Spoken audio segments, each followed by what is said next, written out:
The voice of Jedi Johnson narrates the way, and the ever-steady Styx point shall ride away your brain.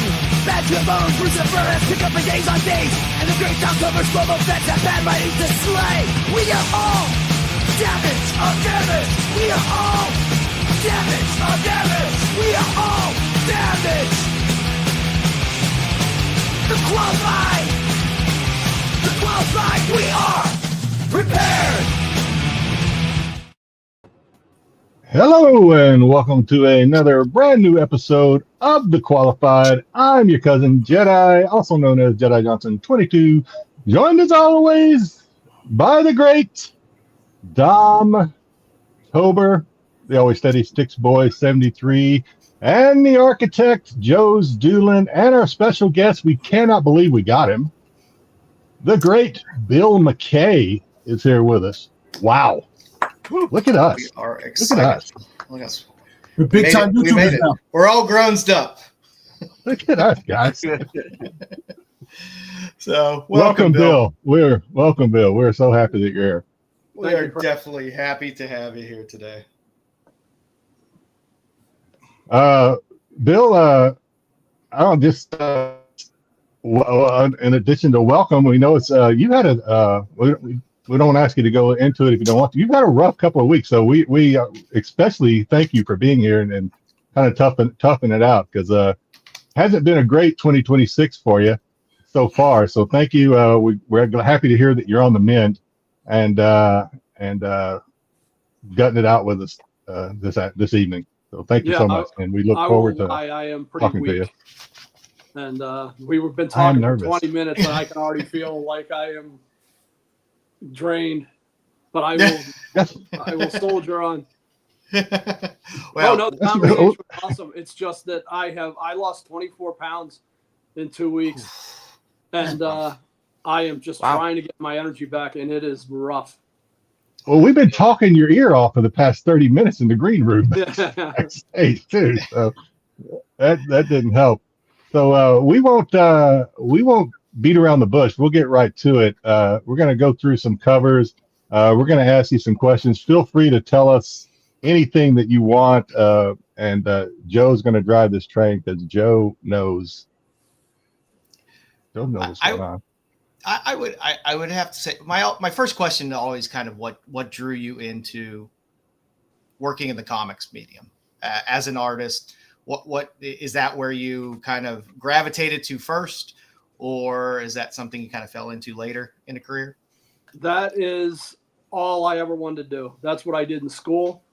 I was a terrible student. I would draw all day. That's what you like to hear. Even through high school, I am a high school dropout. I don't have a GED. I wanted to draw comics. And that's all I've ever wanted to do. And I really wasn't that good, but I was pursuing it, and I kept getting shot down. And eventually, my first job out of high school was working in screen printing. So I started working graphics jobs. And eventually, I just kept drawing for myself.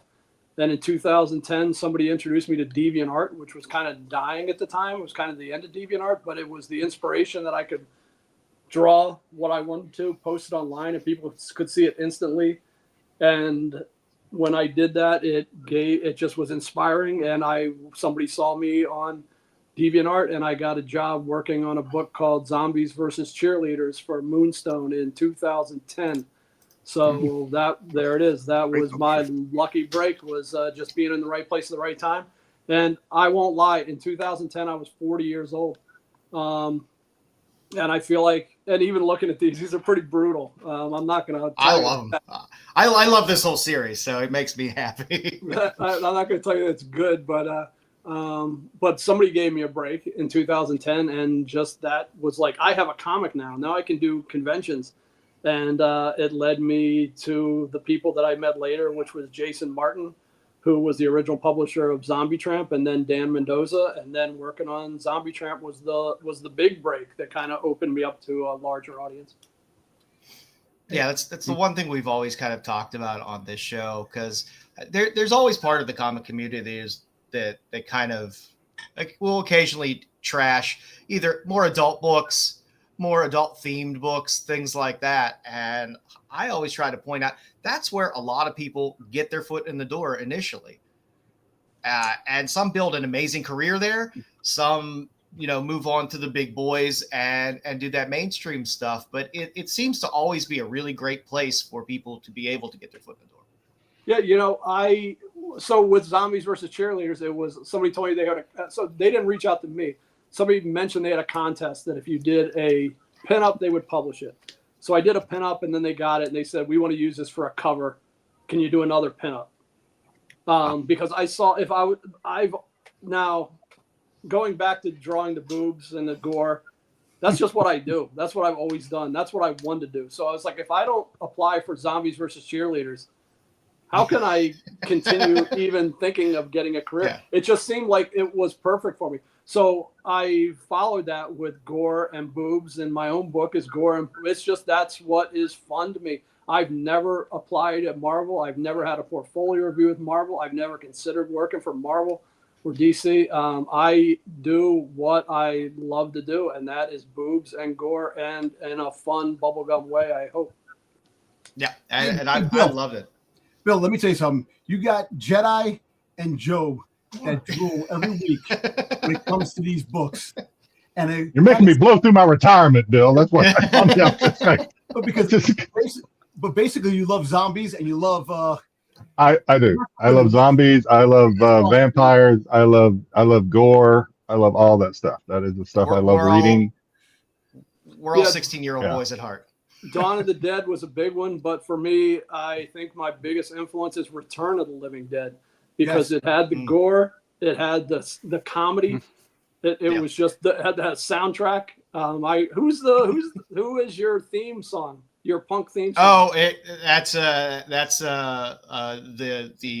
machine behind the machine, AIing it out for us because unfortunately we have no cash for actual theme songs. So I wrote the lyrics, and programmed it, but yeah, unfortunately. So Return of the Living Dead to me is like what I want to do. The gore, and it's just fun. I'm not into The Conjuring. I'm not into psychological horror. I'm not into snuff bullshit. I like it to be sexy, gory, and fun. Nice. The way God intended. So we got some of the other stuff. Some of the earlier, I guess, Action Lab stuff with 80s Undead, which was pretty. Had some fun covers there. I love the cover with Mr. T and OJ down there, and it's great. Got the Terminator. That's the tough one to find. Number 2. I wish I had copies of that. So when I was working on Zombies versus Cheerleaders, I met a guy named Jason Martin, who was the publisher of Zombie Tramp. He was a writer, and he was an editor, and he knew how to get books printed, which seemed very difficult at the time, which is not difficult in any way. It seemed like he did everything that I didn't want to do, but he was also into Return of the Living Dead. I liked his sensibilities. We were into the same kind of stuff, and I reached out to him, and we started working on this book, Night of the 80s Undead, which was a 3-issue miniseries. And when Danger Zone launched, so Danger Zone or Action Lab was a kids publisher, and they decided to create a mature imprint. And when they created a mature imprint, they had a Kickstarter with 6 titles. And Zombie Tramp was one of the 6 titles, and Night of the 80s Undead was one of the 6 titles. And that, and Jason Martin was hired to run that mature imprint. And so that's kind of my connection to how I ended up working on Zombie Tramp a bit later. Nice. And you even have a Turtles cover in there. That's always a nice little badge to have a Turtles cover. I did 2 for that issue. I've never done another one for any other issue, but I did 2 for issue 100. The other one's a close-up of Jenica, which it's so simple. That was done overnight, whereas this one took like a week. And then they reached out and they go, hey, can you do another one? We need it tomorrow. And it's like, there is no way. And then they described it to me. And I was like, yeah, maybe. And I reached out to Mustafa Musa, who's a friend, who's an inker. And he's like, yeah, if you can get it done, I can get it done. And then the colors. But then that one really outsold this one. Sometimes simplicity. I think it is, people buy things on a phone and they see it very small. And I think it's kind of more digestible when you're looking at it very small, when you see something basic and simple as opposed to something overly detailed like this one. Yeah, I definitely know what you mean. You've done a nice run of Lady Death covers. I had to throw the one in their flag there because I know Jedi loves his flag covers. I do like Lady Death with a U.S. flag. Yeah, that's one of my. That was a PC. weird one because the assignment I was given was Psycho Beach Party, and I did sketches, and one of them was Lady Death with a on the beach with a surfboard, a big bite taken out of it. And I did like those themes, and then when I turned the sketches in, it was like, hey, I don't think you They were like, I don't think you understand what I'm talking about, fireworks and American flags, and I was like, well, that was, and I didn't correct them. I didn't say, hey, well, you said Psycho Beach Party. I just did a couple sketches with American flags. And so that was a very odd one. And you know what, Lady Death, I don't know how many I've done now, but maybe 10, but I think maybe 1 or 2 weren't holiday themed. So like, if you look at that's Christmas and 4th of July. That other one is kind of odd because it's an homage to a Sam Hain cover, which is Danzig's band Between the Misfits and Solo. Does that happen? What's that? I was going to say, does that happen a lot that you get really kind of vague or misleading direction from the?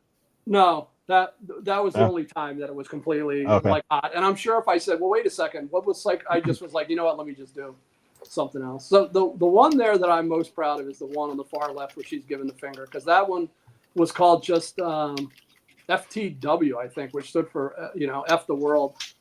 And that was pretty wide open on that one.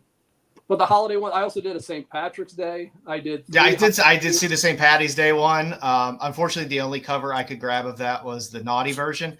So I was like, oh, and I hate blacking out stuff. We do so many of these when we do spotlights, and then having to manually edit out the naughty covers for a lot of covers. I just get lazy after a while.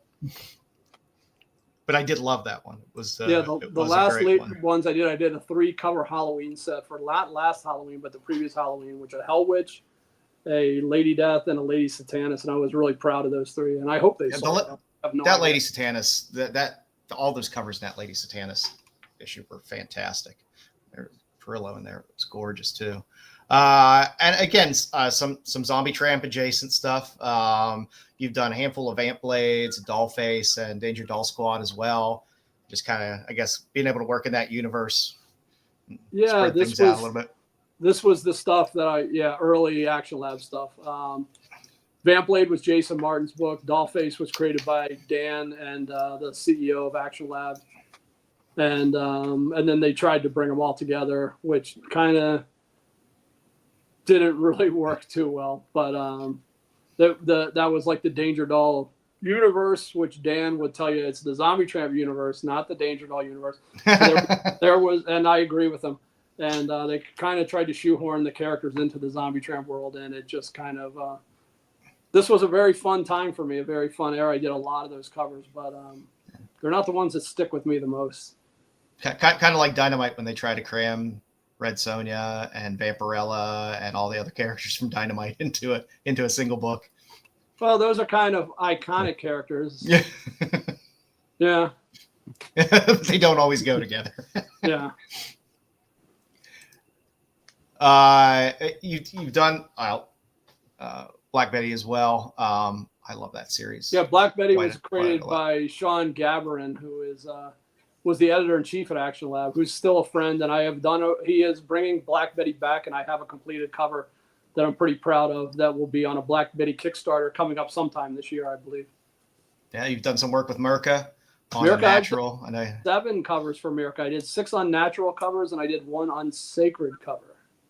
Yeah, those were awesome. They're all fantastic. She's great. That was an opportunity. That was Vince Hernandez came to Dan and I, and it was the original Unnatural 12-issue set, and but Dan and I had known Mirka for a couple of years previous, and we each had copies of Unnatural in a foreign language hardcovers, so we had known the book ahead of time. But Vince Hernandez was the guy who brought that together. Vince at Aspen. Yeah, and of course a White Widow cover in there, and you got to do one of the Stray Dogs covers, which is also great. Being a fan of horror and how many horror homages they did with their covers and stuff like that, that was great to be able to see one Yeah. of those in there as well. Tony Felice is, I don't know why. There are very few people that I don't know in comics that would just come up to me and be very supportive when I was doing Kim. And when Kim came out, he messaged me and said, awesome, do it again. And he's been so supportive. And so this was a retailer cover, and I think Tony recommended me, and it was a lot of fun. It's very different than my other covers, but I work with a colorist that I know what he can do. And I knew, like, my work on this was pretty simplistic. It was just that black splatter and drawing those dogs, and but all the texture and the wallpaper and the wood, that's all the colorist Sanju Navangune, who I work with for over 15 years now. Yeah, it's a great cover. And Tony's friend of the channel. He's been on a bunch. He's definitely a stand-up guy. Yeah. Of course, we get a little Dynamite universe as well. You've done some Vampy and Red Sonja, a little Bad Kitty as well. Jedi's a sucker for Vampy, so we. You know what I love about that? Actually, I have a copy of that signed by Bill. I got this. I think Bill was on a Whatnot show with Big Dex. I think it was Big Dex. What I love about this cover the most. Yeah, Big Dex. Yeah, Big Dex. What I love about this right there. Big Dex is fun. I'll sit there Big Dex's entire stream and I'll just imitate him. I can't help it. I can't help it. It's fun. But what I love about this cover the most, other than the art is awesome, is the fact that this skull is perfect for you to sign. It is the perfect area for someone to sign. Did you do that on purpose? No. Well, thank you, because that's my favorite thing about this. I'm like, that is the perfect sign, because I collect signed comics, so I was like, awesome. I won't lie to you. These three Sonja and Vampirella covers were all done because I thought they were logos that were going to be put at the top. I would not leave all that white space. That Red Sonja cover. You were expecting the trade dress. Yeah, I wouldn't have left all that white at the top and I was disappointed. Personally, I'm not into virgin covers. I think a virgin cover, if you want a virgin cover, you buy a print. I think a cover is, how does the artwork work with a logo? It's not easy to put a logo and artwork together to make it, but that's what a cover to me is. And I was a little disappointed that was a virgin cover. That Red to me, Sonja. it's penicillin, because it turned out to be great. Yeah, it was a mistake that turned out awesome for me. I was like, this is perfect. And the one with Red Sonja and Vampirella, I would redo that if I could. I felt that was done very quickly, and I felt it was a bit wonky. We got BK out here asking you if you're an Alex Toth or Russ Alex Heath Toth, fan. absolutely, yes. Russ Heath, I would say yes, but I'm not as familiar. Yeah, Toth was fantastic. Space Ghost stuff was great. See, that was your Lady Satanis cover, which was fantastic as well. You got some of those Pulp Girl covers. There was the what was this? The one on the far left. It's a Bukkake cover, isn't it? That was Murder Bukkake. Yeah, this is Murder Bukkake. That book never came out, and I don't know if it ever is coming out. It was we do every quarter, we kind of do a rundown of stuff that's up on Kickstarter at the time, live active stuff, and kind of go through the stuff we like. And part of the fun of that is some of the fun titles that come out of titles, that. yeah. The art is fantastic to look at and stuff like that, but some of the pun titles that come out of some of the Kickstarter books are fantastic. Yeah, when I heard the title of this, I was like, why not? Why not? Let's do it. But it was Garrett Gunn, who's a good friend of mine, and he's the one who approached me. Yeah. So I would do anything Garrett asked for. Garrett's fun, dude. I like. Yeah, he's fun. He's high energy and just like his work ethic is inspiring. His I know you've done a lot of covers. Actually, I don't know if this is a good time, Joe. You let me know. One of Garrett's, speaking of Garrett, is I like his Fangers, because it's a vampire, and I know you've done covers for you did covers for 1 and 2. Is that right? Yeah, Garrett, and I've done. I think you did a preview also. 1 and 2, right? Or the Ash Can? The Ash Can. I think I've done 4 Fangers covers. But a couple of them were really rushed because they were like con exclusives, and I wasn't pleased. Okay, there's the one where she's sitting in the blood and the skulls and it's red. I really like that one. There's one where it's just her head and she's like has her finger, and I thought it was done in overnight. I don't know who did the colors, and I really was disappointed with that one. Okay. But there is one that is done now, that it's completed, and it was colored by Raul Manriquez. That is one of my favorite things that I've done that has not been seen yet. So I have a Fangers cover coming up this year that is, I feel really. I'm really enjoying that. I'm really enjoying that story. I do not have one of your covers, but I have two blind bags from Fangers that I got from Garrett. So there is a chance that one of your covers may be in here. So at some point when Joe gives me the green light, I'm going to open these and see if I get a Bill McKay cover out of one of these blind bags. Yeah, I do not have one. I'm trying to think what they were for. One of them had to be for a Kickstarter. It was probably for Kickstarter number 1. Then the other 2 or 3 were like just con exclusives. Yeah, I don't remember. Yeah. So yeah, like I said, the Kickstarter work. I mean, there's a couple of the Fangers there. Yeah. Oh yeah. So so I'm thinking that the one on the right was for campaign number 2, and then the one on the red one, which I said I like. I don't know that was on a campaign. I don't know if that was just a con exclusive for Baltimore, maybe. Yeah, I think it was either that or one of the ash cans that came out. Yeah, these are all Garrett books. These were all done for Garrett. Yeah, and I love Jabberjaw as well. That was. I'm gonna open one, Joe. Okay.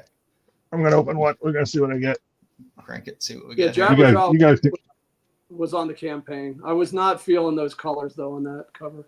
It should have been lush. That creature in the background, you should barely see him. I like the Fangers logo. I did not get. Well, I don't know. I did not get a Bill cover. I don't believe on either one of these. Nope. I don't believe either one of those. So strike on that one. And then of course we get into your zombie tramp stuff. You've kind of entrenched yourself as kind of the zombie tramp artist out there for the most part, outside of Dan popping out a cover. Your zombie tramp covers are probably the most recognizable when people look at zombie tramp. I've done, I think, 94 now. So and multiply that by 2 if you take the risque and the nice. I'm not going to be mad at this one though. You know what that one is, right? That looks like an homage to From Dusk Till Dawn. I think this is Yum. I think this is Yum. I'm not going to be mad. I'm not going to be mad at that one. That's fair. Yum we do enjoy Yum. Yeah. But yeah, you've run not only across the big long running series, but you've hit zombie tramp in pretty much every way, shape, and form in terms of the specials that come out, series that comes out, everything. And again, like I said, to me, they're some of the most iconic zombie tramp covers out there. Like I said, Dan's style is Dan's style, and it's very distinct. When you see a Mendoza cover, it's Mendoza cover. But when you see your zombie tramp, that's what I think of when I think of zombie. Yeah, it's kind of weird. Like I never feel like I couldn't draw Dan's style. It wouldn't make sense. But it's just the fact that people accepted my version, and I was able to just do my version for over 10 years now. It's was really cool. Like I don't know that I ever found an audience with like the Lady Death crowd. Like I've done Lady Death covers, but I never really, I don't know that but I was never kind of felt like I was in that world, like the zombie tramp world. Like people who know zombie tramp really embraced me, and it's been incredibly rewarding working on that book for so many years. Oh, usually you do a lot of zombie tramp exclusives, right? There's usually a set, like there's usually like a nice and a naughty or what have you. Yeah. So when you're at the con, because I live in Hawaii, so very rarely do I get to go to a con, and very rarely do artists such as yourself. Unfortunately, I do all I can to try to get artists like you to Hawaii. I keep trying, but how fast do those go? Because your sets are usually, they're pretty low numbered, right? They're like 50, Yeah, 100, a 50 print run, so 50 50. sets. Yeah, Because I don't know, they probably go pretty quickly at the con. I know I've bid on some on Whatnots when people are at the con, and it's a battle trying to get your sets on Whatnot. People are bidding hard for those things. They go pretty quickly at the cons. Do you notice? Or yeah, for the most part. So like New York, it didn't sell out at New York this year. It came very close, which was kind of disappointing because it might have been the first show that I've ever done where they didn't sell out. But then there's 700 some exclusives at New York. Yeah. But you know, okay. a lot of the business I do it with people who are reselling. So like if I did like a big deck sale, we could blast through all of them. But the one thing at New York was very weird was in the last few years since COVID, it's I do so much business with people that are buying to resell. And I don't feel like those people were at New York this year. Like New York was still good, but I didn't see the retailers and the flippers and the resellers in the room like I had in previous years. So, but in general, you know, yeah, I've had where there's been a line where they've sold out on day one at a lot of shows, and they sell pretty high. I kind of go by the business model of what Action Lab was doing. Action Lab was doing sets, a 50 print run set or 250. And when I was working for Action Lab, all they did was take advantage of me, and they paid me $100 for a cover. So if you look at these covers, the ones of these that were published in comic shops, which are just the last one. Actually, no. None of these were in comic shops. But the one I financed it's a long story. So they were not paying me. And so a retailer could do a variant, and a retailer variant costs $1,000 and you can produce 50 sets. So I approached Action Lab and I said, hey, you know, I'm promoting this book. The book's doing well. I know what my numbers are. You're not paying me. Would you allow me? I have money. Would you allow me to do con exclusives? And they let me do 3 or 4. And then I had one at San Diego, and it made the Bleeding Cool list of one of the most in-demand ones at the show. But the one they had at the Action Lab table did not. And I think that was when Brian was like, yeah, we're not letting him do this anymore. And so I had a long trip from Chicago back to Pittsburgh, and I said to Dan, I said, I want to throw some money at Brian and offer him, you know, I want to do 20 exclusives over a year and a half, and I will pay for 20 of them immediately if I can produce them. And Dan was cool with it. And sure enough, Brian took my money. And so there are 20 of those exclusives that were produced by me, that they were only 50 print runs, 50 sets. And the only way you could get them was either get them from me or get them from somebody who got them from me. And sure, unprofessional Action Lab, the way they were is they had a newspaper printer in Pittsburgh print these things. And so most of these, like that purple one, there might have been 30 of those that weren't damaged. Most of the print runs, 50% or a little less, were defects. Like I have a lot of valuable Zombie Tramp books that I haven't sold because they're in demand, but they're just not. So even though they're 50 print runs, most of them out there, what's out there, 20, 30, 40 at the most, maybe. So I'm just happy I'm talking to a fellow Pittsburgher. That just makes me happy. Yeah, Sean Gavrin he's from Pittsburgh, and that's where the CEO of Action Lab is based in Uniontown. Yeah. Good stuff. And again, I had to throw some of the specials up there as well, and the crossovers. It's a great hack slash crossover. I was concerned about that hack slash one. I thought it was a little silly. I thought it was fun and a little goofy. They have like their heads are a little bigger than they should be, and you know what? And I'm proud of it. I looking at it, I feel good about it. But at that time, I was a bit concerned. I like it. I like it. It was good. And the New Year's Eve special one is fantastic as well. I love that cover. Yeah, that is another one. That was done for Action Lab. We were at Wizard World, New Orleans. And sure enough, those books showed up. There might have been 20 that were undamaged to one and 30 that were undamaged to the other. That is a crazy hard one to find. Hey, Bill, you were at San Diego, right? I was at San Diego myself too, and it was crazy in there. It was packed, lines everywhere. I'm surprised, because I know a lot of the retail exclusives that were there, and a lot of the exclusives that were there, they sold out like every day, day in and day out. And the New York City Comic Con was actually a little bit crowdeder than usual. And I was there, and I seen the lines at the tables, and I'm surprised that because most of New York City comics do sell out, the exclusives do sell out, and it's the numbers. And your it's books, the numbers. and your books so many. a hot book. That Jedi has 50, almost like 60% of the print of your books. It's hard to get them, man. I wish I had that many. I think they're hard to get. I'm surprised that it didn't sell out there because. Like it's hard when there's that many exclusives at a con, and you only have so much time to stand in so many lines. Time runs out. But I know, but the exclusives that actually do sell, people stand in line, they'll go back and they'll get. And I'm surprised that come to Hawaii, Bill. They'll sell out. Those cons were really jam packed. There was no line. You could have come up to my table and bought it. It would have been no problem. I just feel like the fans bought it, but I didn't. The people who were the flippers didn't show up and buy it this year. And I think that was just because there were so many more high profile. I mean, I'll have no trouble. I only have a couple left. It's going to sell out, but it's just to the fact that I'd never, not sold the entire print run in a day or two at New York was a little different this year. Okay. Yeah, and then you got so was Lines how was Lines released?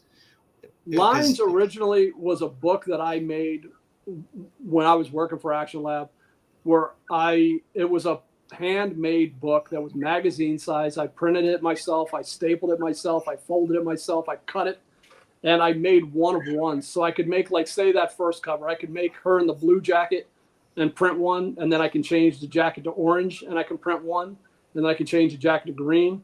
And I would do those for shows where I'd have like 10 books, and they were all one of ones, and they were Lines, magazine size, glossy, high production looking with in a Mylar, and you know what, it took forever. It was ridiculous to do it. And then when I finally started publishing my own book, I got lazy and I go, you know what, let me do a Lines book, but just doing a comic format. So that's what these are Lines in a comic format. And what Lines is, it's just every year I would take 10 of my favorite covers, the black and white line art that was the cleaned up version of the pencil before it went to color, and it would be like an art book. It would be like 20 covers in black and white. And so then these are just 3 variants of the most recent version. So is Grind Pop your imprint? Grind Pop is my imprint, yes. Excellent. That one in the middle is probably my favorite cover I've ever done, but it means something to me and it means nothing to anybody else, because that was the cover for the sequel to Night of the 80s Undead. So Night of the 80s Undead was a pop culture zombie book, whereas I wrote a sequel called Night of the 80s Undead Hardcore, which was a counterculture kind of a zombie book that shows kind of what happened the day before Night of the 80s Undead. And so it took place in Washington, D.C., and this is the old 930 Club in Washington, D.C. And there are many times.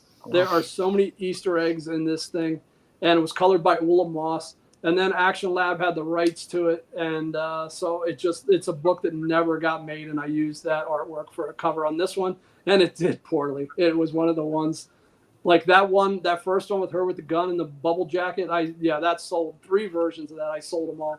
The one in the middle and the other one, people weren't interested in that. I'm gonna look for it now that you mentioned it's supposed to be the 930 Club, because I spend a lot of time at the 930 Club. Okay, so you know the 930 Club, the metal pole that was in the middle of the room? That's over her right shoulder. The stage was catty corner. That's like she's grinding on the stage. Oh, there you and go. In the background, if the logo wasn't there, that's where the DJ booth is. And beneath it is the stairway to the dressing room. Like, I'd been to so many shows there, I felt like I owned the place. We'd go see Fishbone, like Red Hot Chili Peppers, go see like punk bands, and we'd go to the early show. And when they were I saw the Descendants there. We would walk downstairs and just go into the dressing room like we knew what we were doing. They'd clear out the place. Then we'd go upstairs and watch the Late Show. So, like, I knew that place so well. You know, I never saw the Descendants at the 930, but I saw them at the Hung Jury. I saw them at the WUST Music Hall. I saw them at the Fillmore. And some church basement somewhere, like the Wilson Center or the Newton or something. I saw They always Black put on a Flag there fantastic twice, show. so. Oh, that's nice. Good old Henry Rollins. Good stuff. Okay, and now I guess your Kickstarter work. You got Kim the Delusional. You got 2 issues. I guess the first one went out, and the second one's in. I guess fulfilled at this point, or The second funded? issue. The second issue is supposed to ship this month, and it is not going to ship this month. It is. I have a page to draw. This sickness, I did not see it coming. I have not drawn anything since the 20th of December. I'm trying to get my strength back. I hardly have enough strength to even sit. I'm getting fatigued sitting in this chair. This book. So I am not late yet, but it's going to be late. It is not coming out in January, but I'm going to do all the unlockables are ordered. Everything is ordered. If I don't have it in hand, it's coming within days. It is just a matter of it could be lettered in 2 days. I just have to get this final page done, and I have to tweak the script just a bit. So there is nothing more important in my life. I'm not married. I live by myself. This book, I'm feeling great about this book, but there is going to be a delay because of health issues and because I am just ridiculously slow. And also, as I am not a organic writer, and I won't lie to you that as the first issue is kind of like the second issue, as it was already written and as I'm drawing it, there were things that make that book better. And there were things that was like, well, wait a second, the ideas came to me and the story changed a bit. And so the script will be, even the dialogue will be tweaked until the day it goes to letters. So it is something that I kind of felt that I could make it better. And then the sickness that hit me recently really was the dagger that was like, you're not getting this out on time. So listen, Bill, health is first. Health is first. So just concentrate on health. The wait for comic books. Yeah. It'll be a wait. The day that Kim won, that I went to the printer and they gave me a copy of the book and I held it. I cried. I really was like, this is all I ever wanted to do. And here it is. It's complete. There's nothing that will make me happier than having this issue 2 done and putting it in the mail and having people read it. And I have nothing more important going on in my life than getting this book done and out and then moving on to the next. I mean, it has to feel good being in the industry, cranking out other people's characters and stuff like that, and then being able to kind of have your own thing and have that control over it. Has to feel good. And it's been very well received as well. So I can't wait, because I kind of, just from kind of doing a little bit of homework on this, just because I complete Open Kimono, I've never read this, and so I wanted to go back and kind of get an idea of what it was about before the show. And I kind of went back to the Kickstarter page of the first one, and I kind of read the little brief synopsis, and I'm like, oh, okay, I'm in on this. I want to read it. But because I'm a completionist, I gotta wait till 3 comes out so that I can go back and order the backup digitals or the backup copies or whatever, so I can start with 1 through 3, because I can't just jump in at 3 or whatever. So there is going to be a 3, right? So I plan on wrapping it up. I plan on wrapping it up in number 3, which is also a reason that the script had to be changed, was because originally the whole idea was a one-shot, and it just got bigger and bigger. And now there's I want the story arc to be 3 issues, and there just became questions. It's like, are you going to wrap this up, and what are you going to do? Can she not put that helmet on again? So there were things that came up that had to be addressed. That was a reason that it's slowed down. But it's just a little like 5-sentence synopsis or whatever on the Kickstarter, and I just read that and I'm like, okay, this sounds pretty fun. I'm gonna check this out. That's easier. Like, if people ask me, give me the elevator pitch. It's like, it is difficult. That thing on the Kickstarter, I think, is the best description of it, because it is all over the place as far as where it's going. It's what is important. What does this mean? Why did that person say that? Why did that person get cut off? Like, everything means something if you care enough. And it's not all explained in issue 1. And I don't want to explain everything. I want it to be kind of like figured out. But I really am putting something into this that I really care about the content, and I don't want it to be like just a money grab. I really want it to have a life beyond like when I can put that trade paperback together. Okay. And hey, your name's on top of it.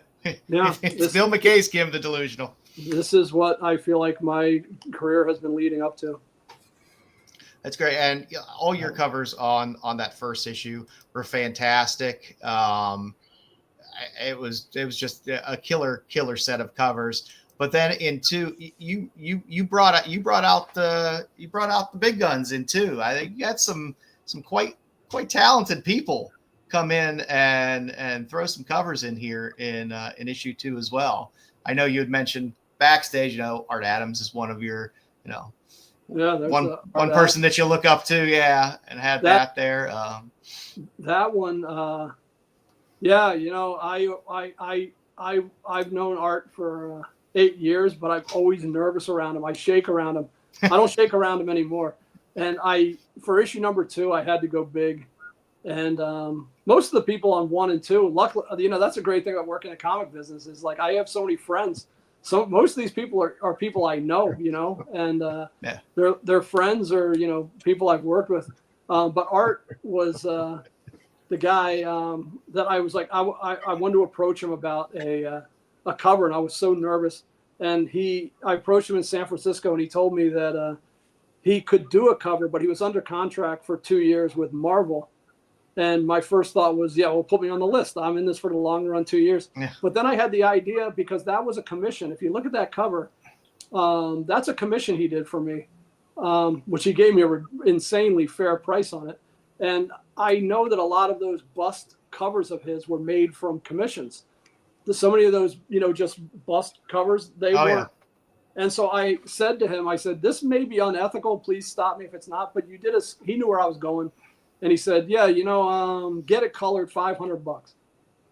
And so I got Nia Ruffino, who's like the fucking awesome, to color it. And it came out really cool. And then when I went to give Art money, he's like, what'd I say, $200? And I was like, no, you said $500. And but you know what? That's San Francisco. Just when he agreed to that, like I remember taking an Uber ride at like 3 a.m. and I was like just on top of the world. I felt like, this is, like, you can't take this. It just is like Art Adams, a cover on my book. Yeah.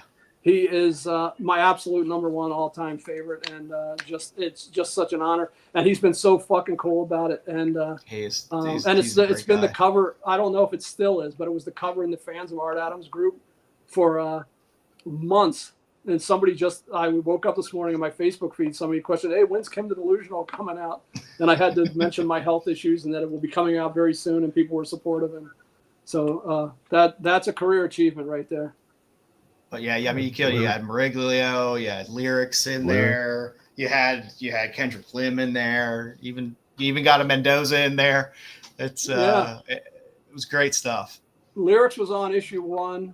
Kendrick Lim didn't have time. He was supposed to be on issue 1, and I replaced him with Shikari, who at the time was up and coming. He wasn't that big a name, and it was just so different. So Shikari took the Kendrick Lim spot, and Dan was on both campaigns, like Lyrics. And Brian, we like to say here, we love Shikari.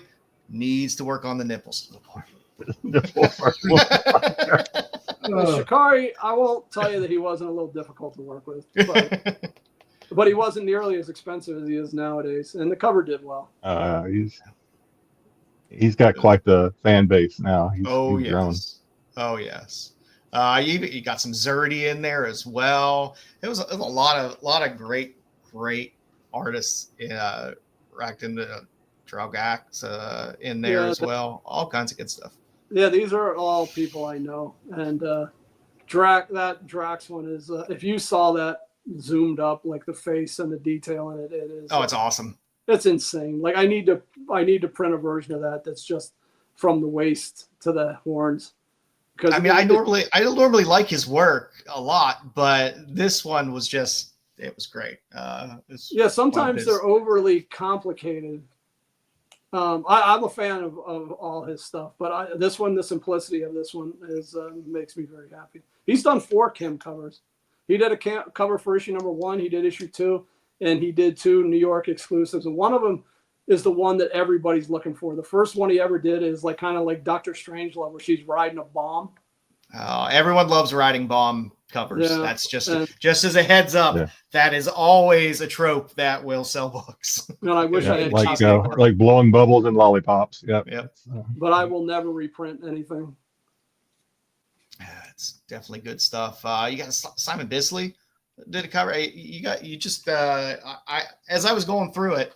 Yeah. Because I had funded it. I'm a Jedi, and I are both big Kickstarter people in terms of getting stuff. Ooh, still there. I am now. Yeah. Wasn't always the case. Oh, yeah, I show boobs on. Contagious. It's like, ugh. Oh, nice. That's the Bisley OA. That's the original art on the Bisley. That is amazing. Wow. Bisley's just such a damn legend in his own right. Oh, nice. Black and that's the original Art Adams. That's where the art cover. That's fantastic. Awesome. That's nice. Art's black and white work is insane. I have a few of his prints laying around, and they're always just amazingly detailed and fantastic. Bisley was just a guy that, I'm a massive fan of his. And I was like, who would be cooler than Bisley on this book? And I know his agent because his agent was the first agent I ever had. And I would never just give Simon money. But I knew his agent. So I went and met them at a show, and I talked to Simon for an hour about it. And I gave him $1,000 down payment. And he was super cool. And he was like going to be at a show. I had a show in London, and Simon was there, and we agreed that he was going to have some sketches done, and we'd take it from there. So a month later, I'm in London, and I went up to Simon, and I said, "Hey, Simon, do you have a chance to do some sketches on that cover?" And he's like, "Hey, what cover's that, mate?" He had no idea what I was talking. And so I reached out to his agent, and everything came out great. It came out fantastic. It was really great. And coming up in February, I believe dropping toward the end of February, maybe around the 26th, you got One Last Trick #2 coming out, the cover C, the 1 in 10. So definitely wanted to plug that for you of something that's coming out. Yeah, I need to reach out to Joe to see if that's still live and promote that online.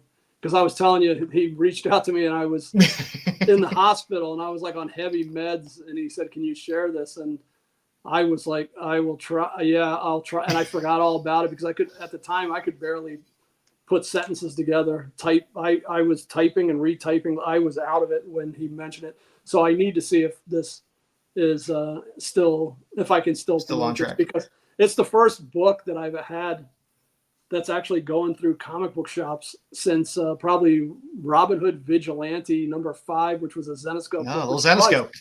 That was probably 6 years ago. I don't think I've had a book in a comic shop in 6 years. And truthfully, a lot of Zenescope doesn't make its way to the comic shop. So this might be one that's out there for a lot of people to grab. So or through Diamond. It was a Diamond distributed book. This is I don't know, Lunar Penguin. I don't know how it all works. Yeah, I don't know how any of it works. I'm out of touch with what's going on with LCSs and distribution. It is crazy. A couple things we did want to plug for you. The QR code there will link you to Bill's Kickstarter creator page, so you can see both Kindle Delusional projects that are there and anything new that comes out. You'll be able to have access to there as well. And also, you have a Big Cartel page where you got some goodies there too. So if you're looking to buy some of Bill's cool stuff, you can hop there at Bill McKay. It's a little cluttered, but most of the new stuff is at the top. Yeah, so it is all there. Anything else you'd like to plug, Bill? We don't want to hold you up too long. I know. I know it's been a long night. I guess the only things are the update on the book that I'm going to get it's done as fast as possible. The next would be appearances. I have a show next weekend that I would have canceled if it was any other show, but they invited me and they're paying they've already paid for the hotel and the travel. And it's a comic dealer that's treating me very well. And I just don't feel unless I just can't physically do it, I will be in Vegas at Days of the Dead next weekend. Oh, nice. The following month, I have Fan Expo of Vancouver and the big one, MegaCon, in March. I will go heavy on the exclusives for MegaCon. Oh, yeah. Okay, so there will be an exclusive for MegaCon, but not for the one next week, not for Days of the Dead. You know for what? MegaCon? The artwork was done, like Mustafa inked it for me. And the artwork was completely done a day before I went into the hospital. But what happens is I have to make a boob patch and I have to clean it up and I have to send it off to colors. And I went to the hospital and there was just no way. And when I got back here, I just couldn't bring myself to put in, a half hour's work to do what had to be done. And I just couldn't get it to the colorist in time and it just couldn't be printed. So there was an exclusive that was planned and it was a cool one, man. I'll show you the original art.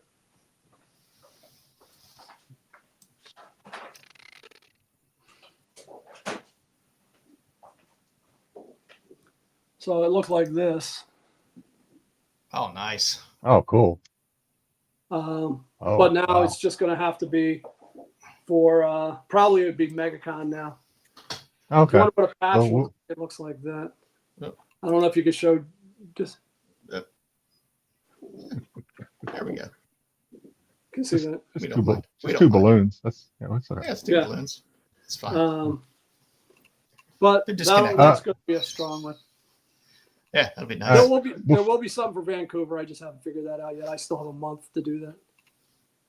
Sweet. Okay, Bill, before if you got time, and because we talked about it, I gave you a heads up that it was coming. You said you were actually kind of looking forward to this because this is your favorite.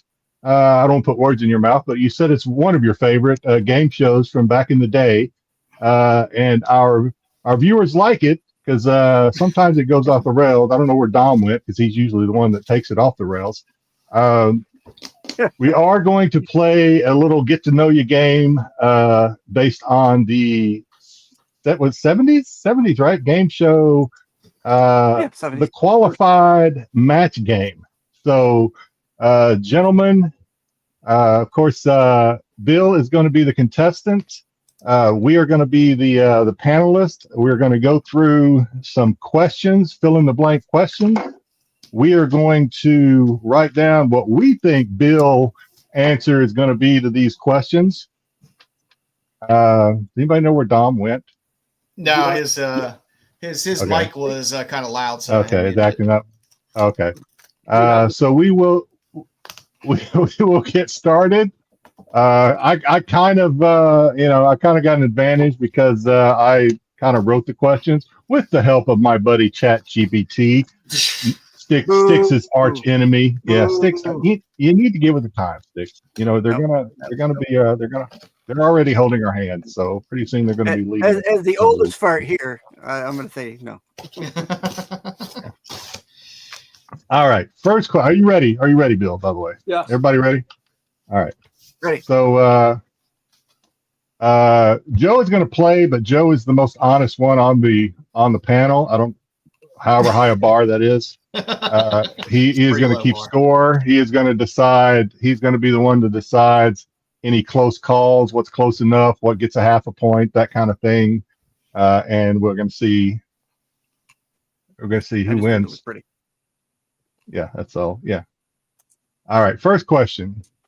Oh, first of all, as I said, that is our lovely contestant, Bill McKay. Yay. First question. If not for success as a comic creator, how would Bill pay the bills? How would Bill pay the bills? What would he do? Oh, that was good. So I don't know. I thought maybe we'd get a little glean into that from our conversation with Bill, but I don't know. All we ever know, he's wanted to be a comic creator his entire life. So I don't know what else here. All right, I got mine down. Man, that was quick. That was like super quick. I'm dialed in tonight. I'm dialed in. All right. Yeah. Kind of an answer.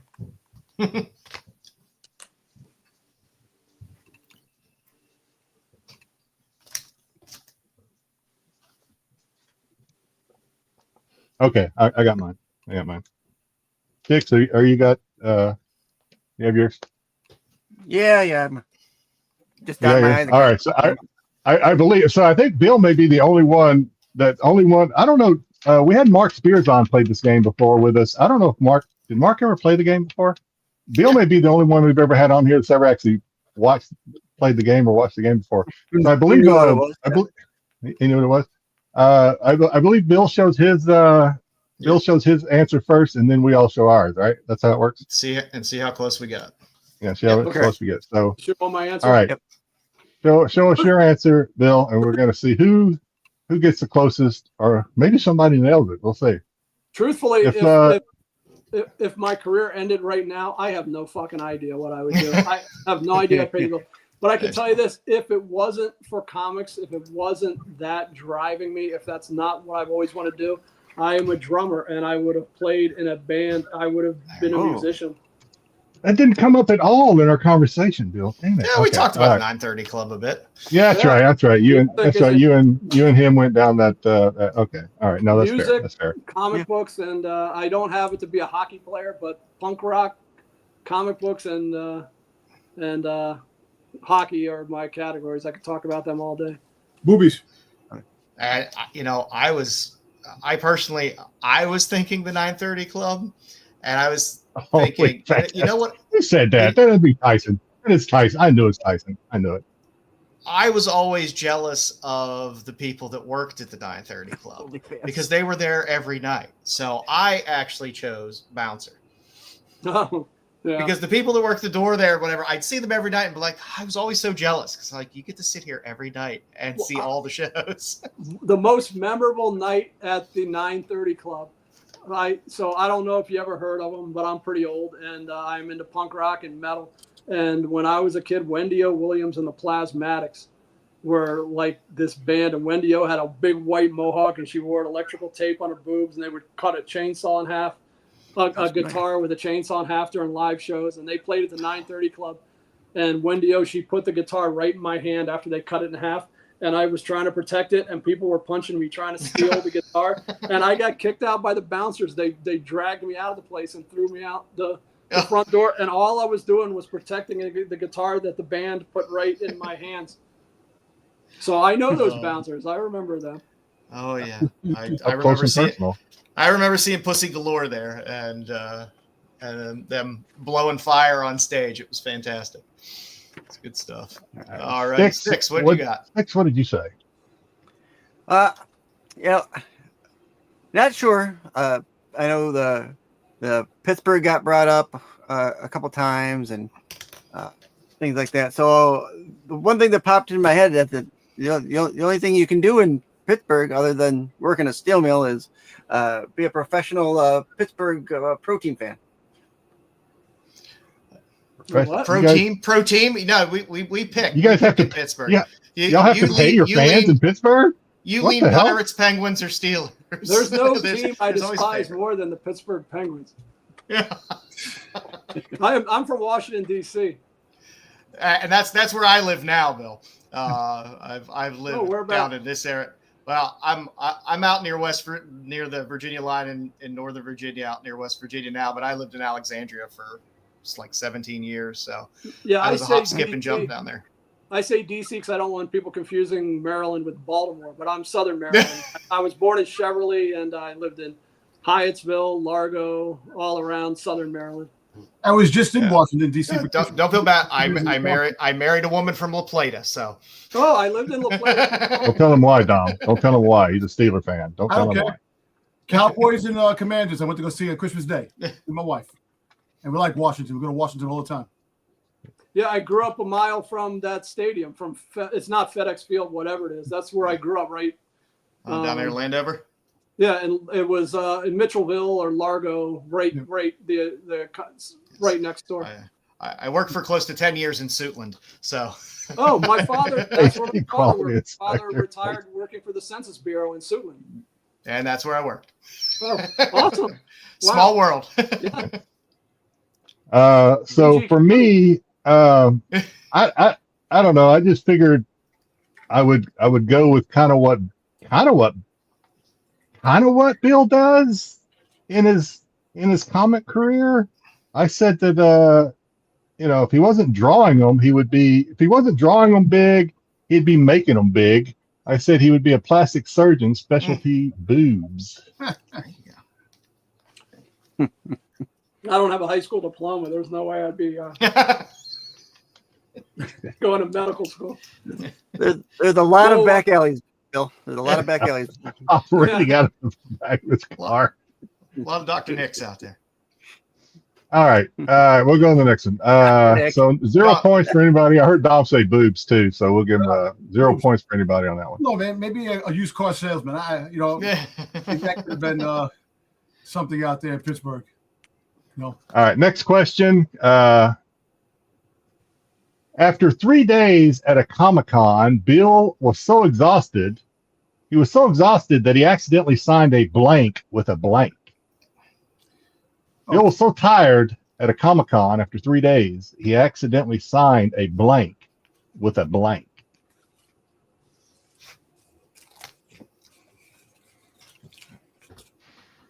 I'm dialed in. They're coming to me quick. They're coming to me quick tonight. Wow.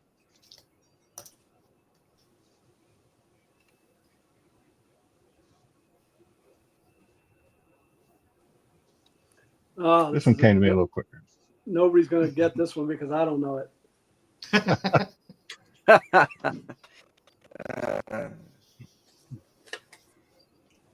All right. We'll jump in. The chat's always quicker than we are on this. He signed our good friend Brucer, boob with DNA. What? That's disgusting, Bruce. Okay, we got a lot of booby talk going on. Booby with a magic marker. That's All right, I have the definitive A answer. bleep with a bleep. Thank you, Ed. A pen with a book. Okay, all right. A furry. Okay. A pickle with something. All right. All right. Dom, are you ready? All right. Listen, he signs. Actually, one of the no. Have you got it written down? We're not ready for your answer yet. No. I have written. Yeah. Okay. Somebody in the chat got pretty much what I wrote down as well. So we're in the same line of thinking. Somebody did. All right, Bill goes first here. Show us I what would he think got. the definitive answer has to be that after 3 days at the Comic-Con, Bill was so exhausted that he accidentally signed a Sharpie with a comic book. Yeah. I think somebody might get some hits on that. All right, Dom, what you got? Oh, I said he was so exhausted this and that after signing books with boobs. He actually signed some boobs with his fingers by mistake. Just he didn't have to. Fingers. That's something Tyson would do, but he would do that on day one. I don't think he would do that. Hey, listen, I'm exhausted all the time, so I do it all the time. Jedi, what you got? You can give me a point. Yeah. Yes. Yeah. I'll give you that Seemed one. that's the comedic answer. Yeah. Wow. Styx. Great. I wrote that he signed a con food wrapper with a whiteout pen. That was quite in depth there, Styx. Food wrapper. Like That's why I'm here. Con food comes in wrappers. Come on, get out of here. Yeah. Personally, I said he signed a pen with a boob. With a boob. That would be awful. Yes. Oh, he's tired. That's a good one. All right, Jedi scored a point out of that one. What you got next for us, Jedi? All right, next we have Zombie Tramp is looking for a new boyfriend. He says dead or alive doesn't matter as long as he has a big blank. Zombie Tramp's looking for a new boyfriend. Doesn't matter dead or alive, just that he has a big blank.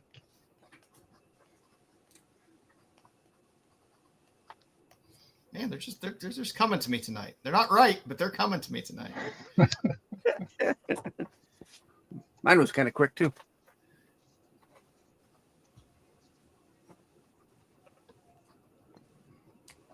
I just realized I don't have my squeaky pen.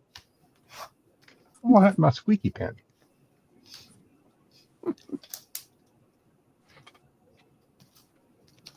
All right, what's the chat say? I don't know if that was all right. So Quiet, Bruce. a big wallet. Okay, that one. A big bat. Styx doesn't finish quick. All right, that's just got long box in there. There we go. Long box. I like Pez dispenser collection. Pez dispenser. Can't go wrong with Pez dispenser. Okay. Brain is a good answer, but it's not my answer.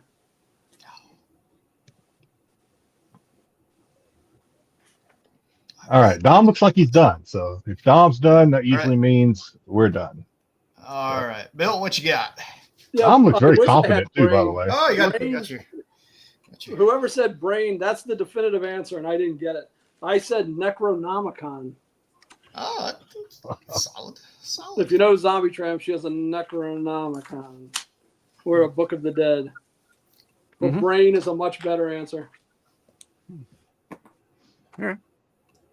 All right, who's up, Jedi? Start with Oh, you. am I up? Well, no point for me this time. I just I said debit card. I don't know. Debit card. We need the blue button sound effect. Yeah. All What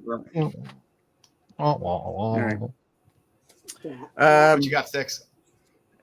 I said that her boyfriend needs a bone protruding out.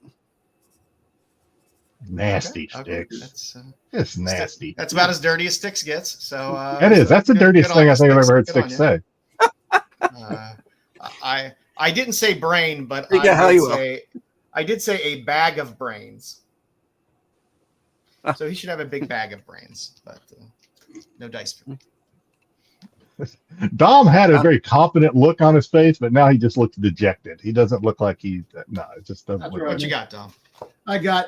Listen, says Brucifer always wants to talk about pickle party. Pickle. Yeah. Pickle, baby. But, Bill probably doesn't have a clue what that little inside joke even means. No. All right, let's move on. Next question. Bill knows his audience. His most recent character is so tough. He doesn't need swords or guns to fight the... He's so tough. He doesn't need swords or guns to fight the bad guys. No. She just hits him over the head with her giant blank. Bill, he knows his audience. His most recent character, so tough. Doesn't need swords or guns to fight the bad guys. Just hits him over the head with her giant blank.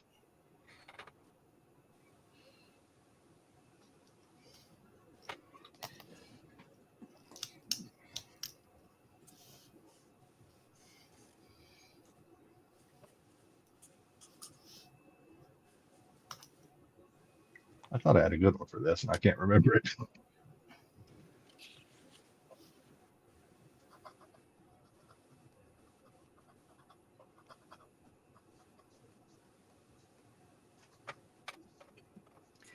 I got to make sure I spelled my word right. Give me both, because my word's kind of long. Okay, there it is.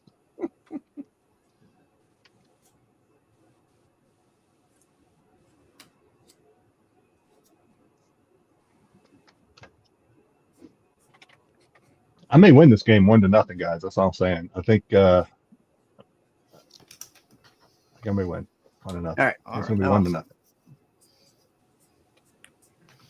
All right. I don't know who's first, but she just hits him over the head with her giant. Oh, that's right. No, actually, Bill does. Bill's got a. Yeah. She just hits him over her head with her giant what, Bill? I wanted to say her giant sense of satire, but I went with helmet. Yeah. She does have a giant helmet. I would have been closer to your first thought, but I don't think I would have got either one of them. All right, Styx. She does have a giant helmet. All right. She does. What you got, Styx? The other thing she has a giant of is her bustier. Bustier. There you go. Well, Tell me I I'm think wrong. you all know. I think you all know what I put for this answer. You know what? I think if you were the contestant, I would have got a point on this one, but unfortunately, they're not the contestant. Yeah, I had feet. Yeah. Her giant. She hits them over the head with her giant feet in a yeah. So she has quite It's the a leap. giant On. axe She handle. got leaps. Hey, She got She is leaps. a kick for hey, sure. this is comics. This is comics. Anything could happen. Dom. That's right. Well, I'm gonna tell you this. The whole fact is that people tell me, my wife tells me I don't listen, I don't hear things, I don't look at things. When you put the books up for a Bill, and he said helmet, I had helmet too. So There you go. There and you go, that is- Dom. I do pay attention. Yeah. Damn it. Good job. There's no way I score another point. There's no way I score another point. Picture is that helmet or her giant. This is going to get me in trouble with our female viewers, as if we had any of those. I said her giant. Yeah, actually, yes. I haven't seen Mama. I haven't seen Mama. I said hits him over the head with her giant insecurities. There we go. No one's gonna get mad about that. Yeah. All right. Is this the tiebreaker one here for you, Jedi? No, we have. I think we have two more. We usually do these in sixes. Oh, wow. If Bill had a secret Easter egg, it would be sneaking a hidden blank onto every one of his covers. Now this one isn't funny. This one's just a fact.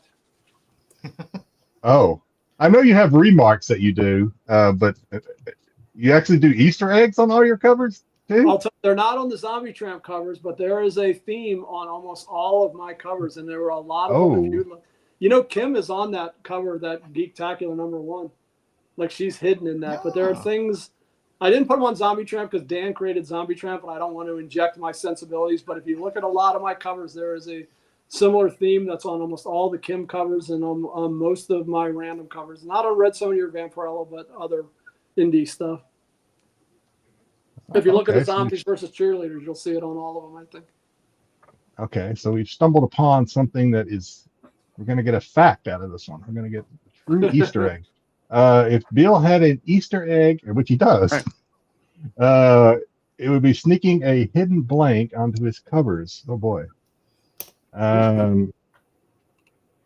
If I was being funny, your insecurity would be the answer. I think I've got one that the chat's gonna like. We'll see. Steve. Now I kind of want to take this a little more seriously than I did before. I kind of want to.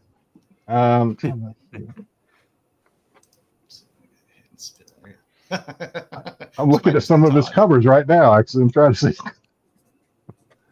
Let's see. Hidden pictures of Tom. Cats. Oh, Kills. All right. I don't know. I don't want to. All right. I got mine. It's not right, but I have one. All right. What you got, Bill? Oh, Panda. Ah, there's no way I would have got that, but I feel like Panda. in the after fact, I feel like I should have got that, but there's no way I could have. It is a very DC thing. it's a DC reference. Ling Ling and Sing Sing. Ling Ling. When I was a kid, it is a Washington DC, absolutely a Washington DC reference. Oh yeah. I had a bleeding heart. You do have a good number of bleeding heart covers, which are pretty good. Yeah, you're right. Somebody holding entrails or a bleeding heart. Or a skull What with you an got? eyeball. Oh, that's good. Those are good. I'm up next, right? Yep. So he said his Easter egg would be a third nipple. Yeah, those are always fun. Superfluous nipples are always fun. Yep. The crust of the crown. I really wish I would have had more time, but in the sake of, I just said snake. I just took a guess. Dom? Yeah, I didn't even freaking get an idea of something. I just put tattoo. I put a tattoo or something like a small tattoo, a hidden tattoo. Tattoo of a panda? You know, and you know what? I know one of his covers had a panda on the panties that she was laying down. She had a panda on the pandas were on the. Oh yeah, because she was not in the delusional in the delusional universe with the helmet. There's a panda on her glove. It's hanging from her right hand. Oh, okay. I'm gonna have to go back and look at all these now. All right, last one. Bill's contemplating his most controversial cover ever. He says, I've drawn girls with big eyes, big hair, big tatas, but I've never drawn a girl with such large blank. With such a large blank, sorry. Bill's contemplating his most controversial cover ever. He says, I've drawn girls with big eyes, big hair, big tatas, but I've never drawn a girl with such a large blank.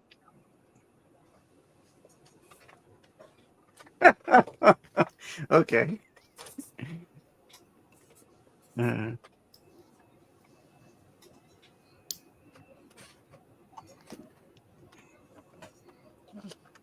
gotta write this on a.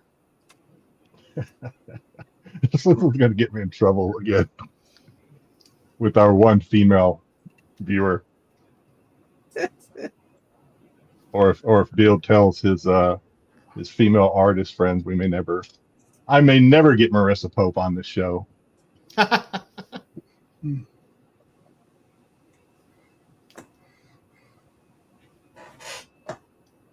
That's tough. I mean, there's a simple answer that I can give that hopefully likely that you guys might match it. But then there's another thing that comes to me, but I've drawn that a lot and it's very big.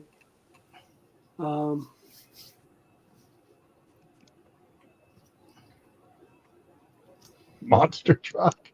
What the hell, Terry? I'm not even gonna say what that. Okay. Hey. Nose. All right. Yeah. Okay. Okay. All right. Ears. Terry might be onto something. You know, the one thing Zombie Tramp might be missing is a grave digger. So. Grave digger. That's true. All right. Ready for my answer? Shoot. Are we all ready? Yeah. I'm ready. I'm ready. All right. All right. I think ass was too easy, so I went with hairstyle. Oh. I went with the Can't easy go wrong answer. with a large coif.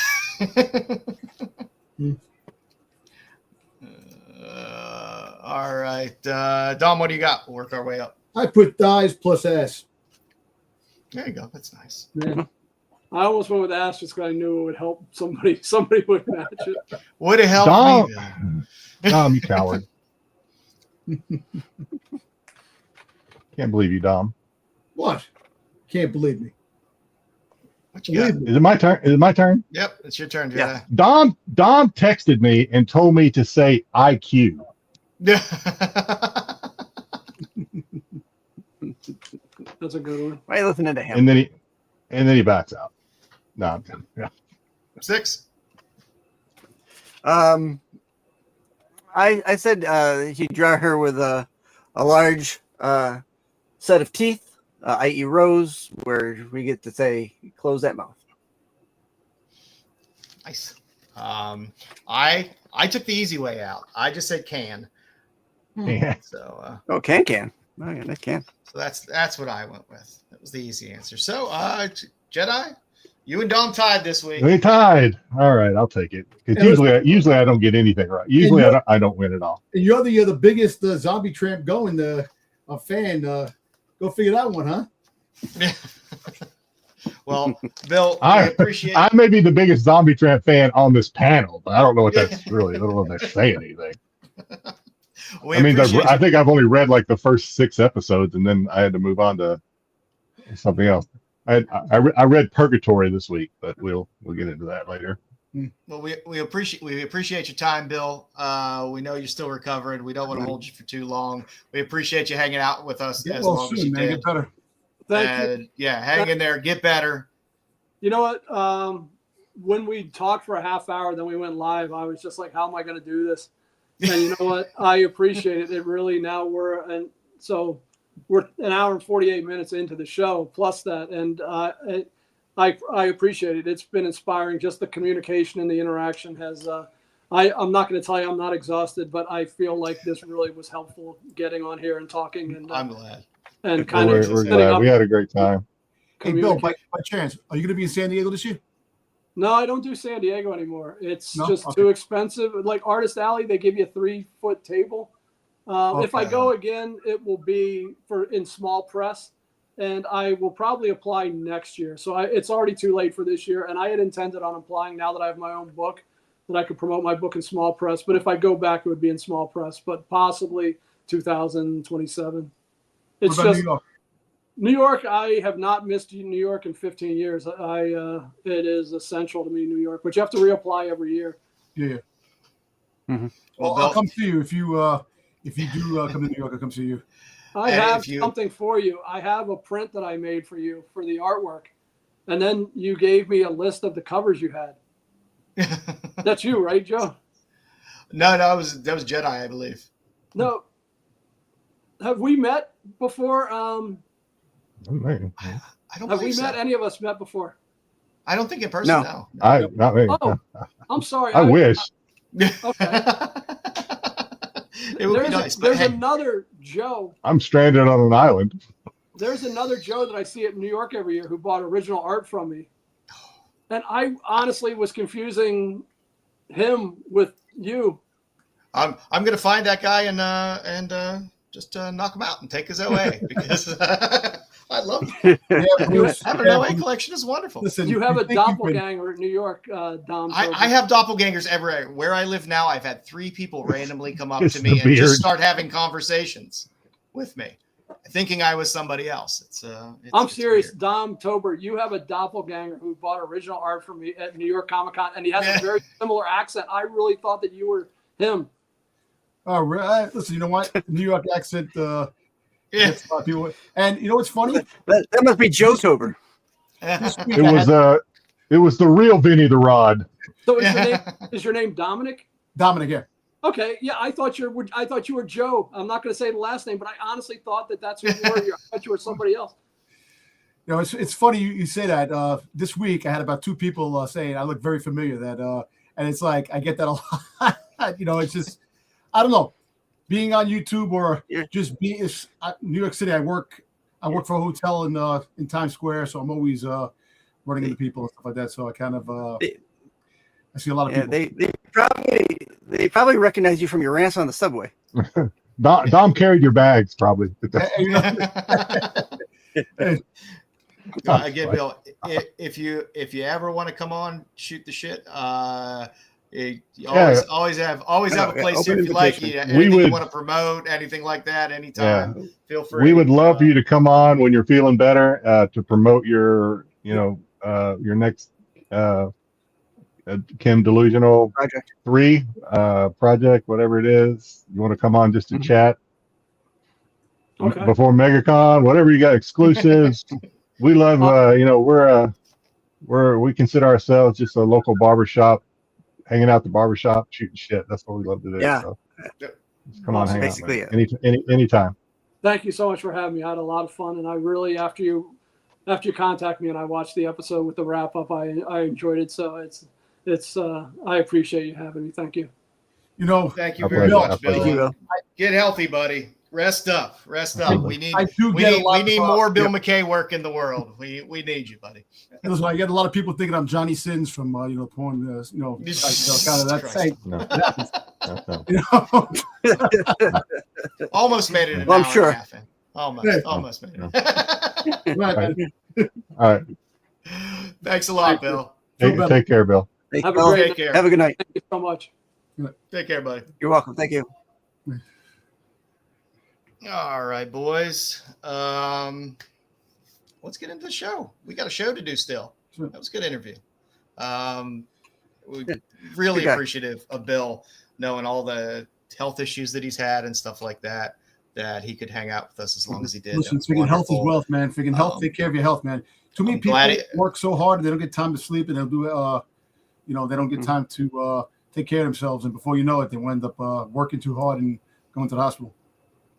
I'm glad he made it in. It was fantastic. I'm glad he had a good time. So that was good too, to see him get a little cheer out of what would have been some dark days. Just imagine him not being sick. He would have probably been a lot more up this and that.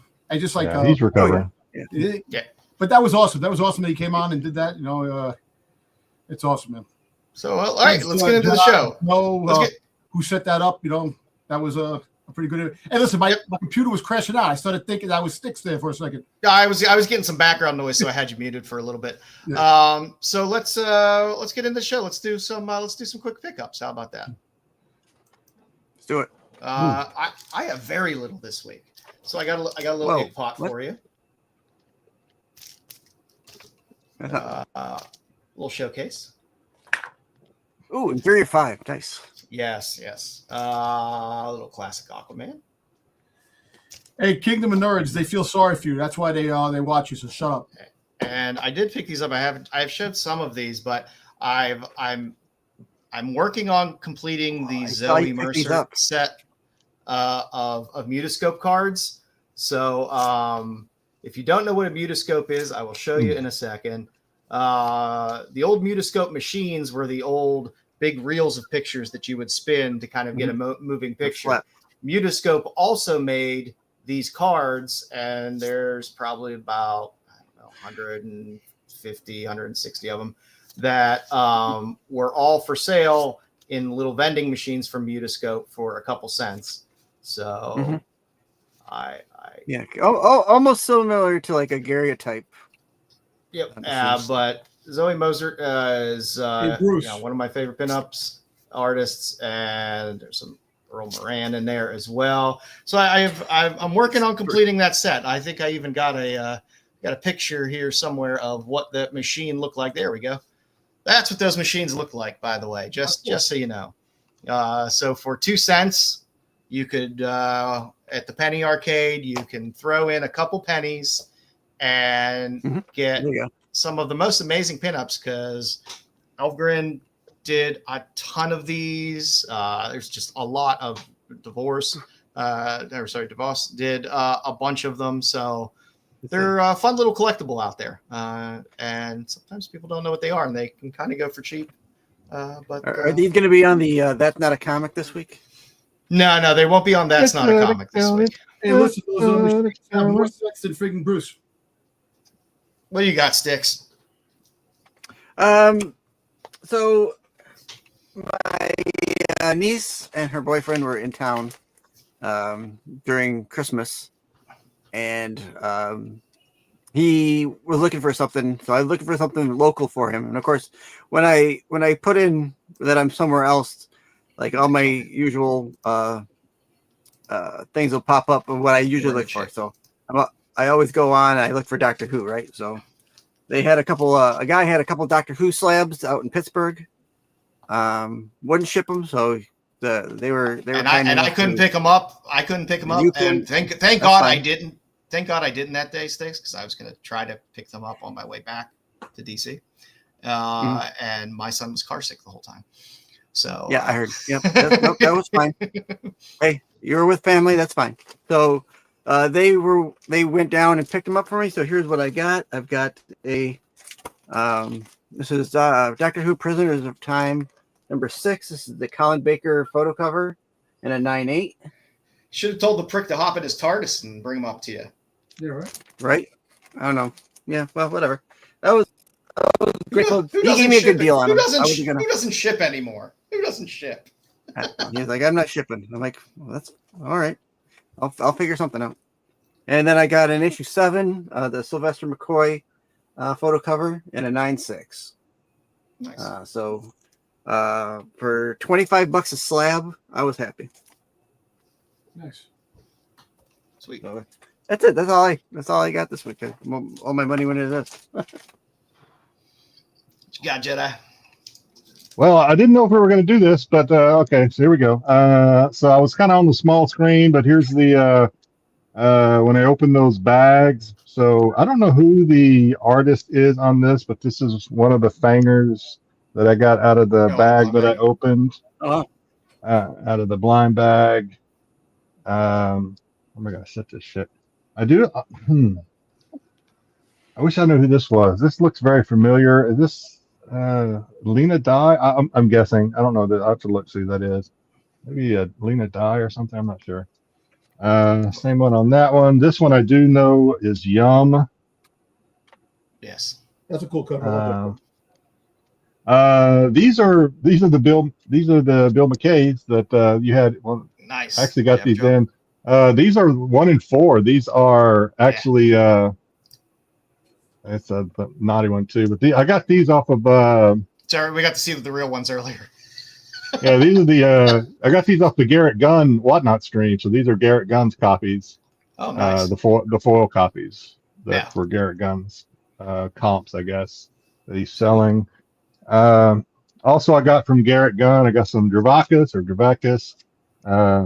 This is a 9 out of 10. Yes, I love that cover. Little footsie action there for Joe. And this is something I've seen leathers. I own that one. You got that one? I've Oh, seen yes. leathers. I've seen metals. I've seen foils. This may be the first time. Well, definitely the first time I've owned one. This thing's starting to slide on me here. This is a wood cover. Actually, wood covered comic. Wood indeed. It's a Woody. Gives Woody. First for me. All right, what else? 'Cause I was kind of throwing this stuff together. I got an Absolute Wonder Woman. I don't know which one this is, but this is a EOM. Did the remark and signature on that one. There you go. Not the one everybody wants. I think this might be 13. Can't remember. Yeah, but that one holds a remark a little better with the background. Speaking of Dravacus, last week I did a stellar review of Ho Alone. No, I did do a stellar review of that, but also what was the other one I did? Caroline, some Christmas Caroline or something. This was the Dravacus Caroline, which was the only reason to buy that book. That's the only reason I bought it.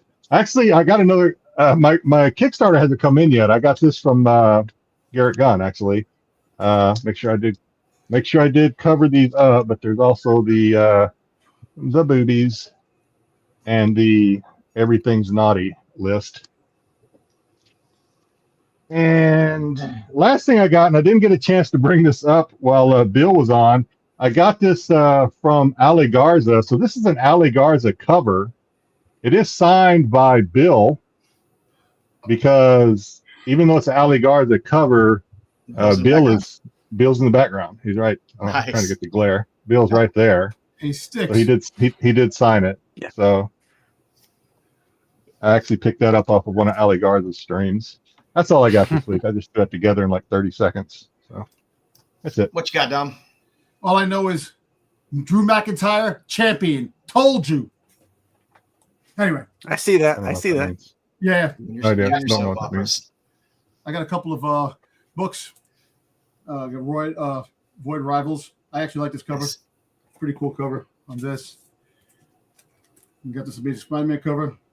The Goblins, man. Everything with the Goblins. I was able to get the last issue of Boba Fett. 2 regular covers and the 1 in 25.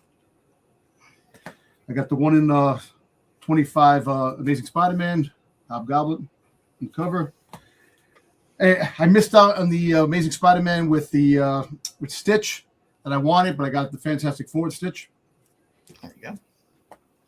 I got Moreland on the cover of Spider-Man 94, the animated series comics, which pretty good, continuing the 90s cartoon that was on Channel 5. Able to pick up they got these amazing Vision covers that are coming out for Amazing Spider-Man, reenacting all the Spider-Man like milestones and stuff. And then I got this one with the Goblin. Vermejo action. Yeah, but 1 in 100 is too. I didn't pick that up. You know. Then I actually picked up a couple of more Mark Spear blind bags just to see what I would get. I saw your IG post on that. Yeah, so I really didn't get a lot. I got this cover. I don't hate that cover though. I mean, I got this cover again, but I hate did that get cover. the deranged Christmas Joel Doolin cover. You know, got to figure. I was thinking. I think everyone. Of course, there's like 700 freaking covers, but I think you could pick out one of his covers that would fit just about every one of us. I got 2 covers. And listen, Bruce, for a terrible taste. If you look at the mirror, you're a terrible taste. Just look at that. Whoa. There, got that cover. Yeah, say like that. That could be. Let's see. That's me. Put a beard on that guy. That's me. That's me right there. I actually like this cover right here. Zombie coming There's out. Styx. See, we got Styx. We got all of us right there. I got that. That's Bruce and Dom together. That cover. That's Bruce and Dom waking me up in the morning. Yeah, definitely, man. I got this Yole part. It's like a little model kit, Soundwave. Soundwave. And then I was able to get this. And one day I will get the original. Whatever. I will definitely get the original down the road. Vintage, one of my grails to pick up. I got the reissued Soundwave. Oh, there you go. Nice. This was available in Walmart, reissued, sold out. But of course, the damage there, a little crease right here. But I was able to pick it up, and eventually I will definitely get the real thing down the road. There you go. Sweet. There you go. Nice. But other than that, that's about it, man. I have some stuff in the works that are coming and Nice. getting ready, but it's all good. All right. Well, let's get into the meat, if you will, of the show. I do, like I said, no OLI anymore, man. No OLI. So you're stuck with. I'm drinking. I'm drinking green tea all goddamn day.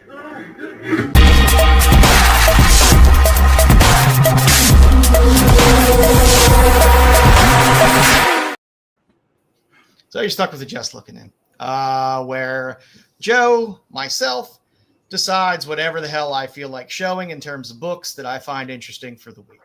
You guys will just suck it up and take it. Hey, Joe. And whatever number of books. Joe, last week, you talked about the G.I. Joe books? That was loud. On eBay. I found them on eBay, and it's they're expensive. There's a price. Yes, they are not cheap. They are not cheap. Joe went back to the loud version. I see. Yeah. Yes. I got some cheaper fare for you this week. So this week I went to AC Comics, home of FemForce, home of Good Girl Quarterly, home of fantastic characters and a lot of fun. I was gonna say hello to Mama. Hello, Mama Bear. So up first, I got FemForce 19. This is actually the first published Greg Horn artwork. So out of all the FemForce books, this is the one you want to kind of shoot for. Still not a horribly expensive book. You can still find this book for like $11, $20 here and there. But it's one of those books where a lot of times somebody will sell a FemForce lot, and that book will be buried in there. So it's one to look out for. It's one that often slips into cheaper bins and stuff like that sometimes. But so if you're a Greg Horn fan, FemForce 19, something to look for. On the more expensive side, Femzine. This is actually your first FemForce 1 appearance. This zine from Paragon Publications is not an easy find. It's definitely gonna cost you 3 digits if you find it, especially in good shape, but is a fantastic Bill Black cover. And if you're a FemForce fan, it is a good one to hunt for because it's not easy to find. There's a good Sheena pinup in there as well. If you're like me and you love all things Betty Page and like to chase some good Betty Page stuff, Good Girl Art Quarterly is a good, cheap way to pick up a cool Betty Page book. There is a lot of photo Betty stuff in this Good Girl Art Quarterly as well. Joe, you say you like Betty Page, but I saw you bidding on some Betty Page the other day. They were sudden deaths. They were sudden deaths. I'm done. Just one more dollar. Just one more dollar. I couldn't get it. They were sudden just deaths. one more dollar. Yo, trust me, I was hitting it, but they were sudden deaths. I do. I love my Betty. I love I Betty. felt bad for you. I was like, yeah. I was pissed No. because that Betty in Bondage that I got outbid on, I was pissed because I really needed that book to complete the set. I could hear I hate Joe sudden yelling. deaths. The sudden deaths make me so angry. You can't do it like, listen, I mean, the sudden death. You can't. It's not like eBay. You can't like super snipe somebody at the last minute. You can max bid. There were 5-second auctions, Jedi. There were 5. By the time you go to do the custom bid to set a higher bid, the auction was over. I was trying. Trust me.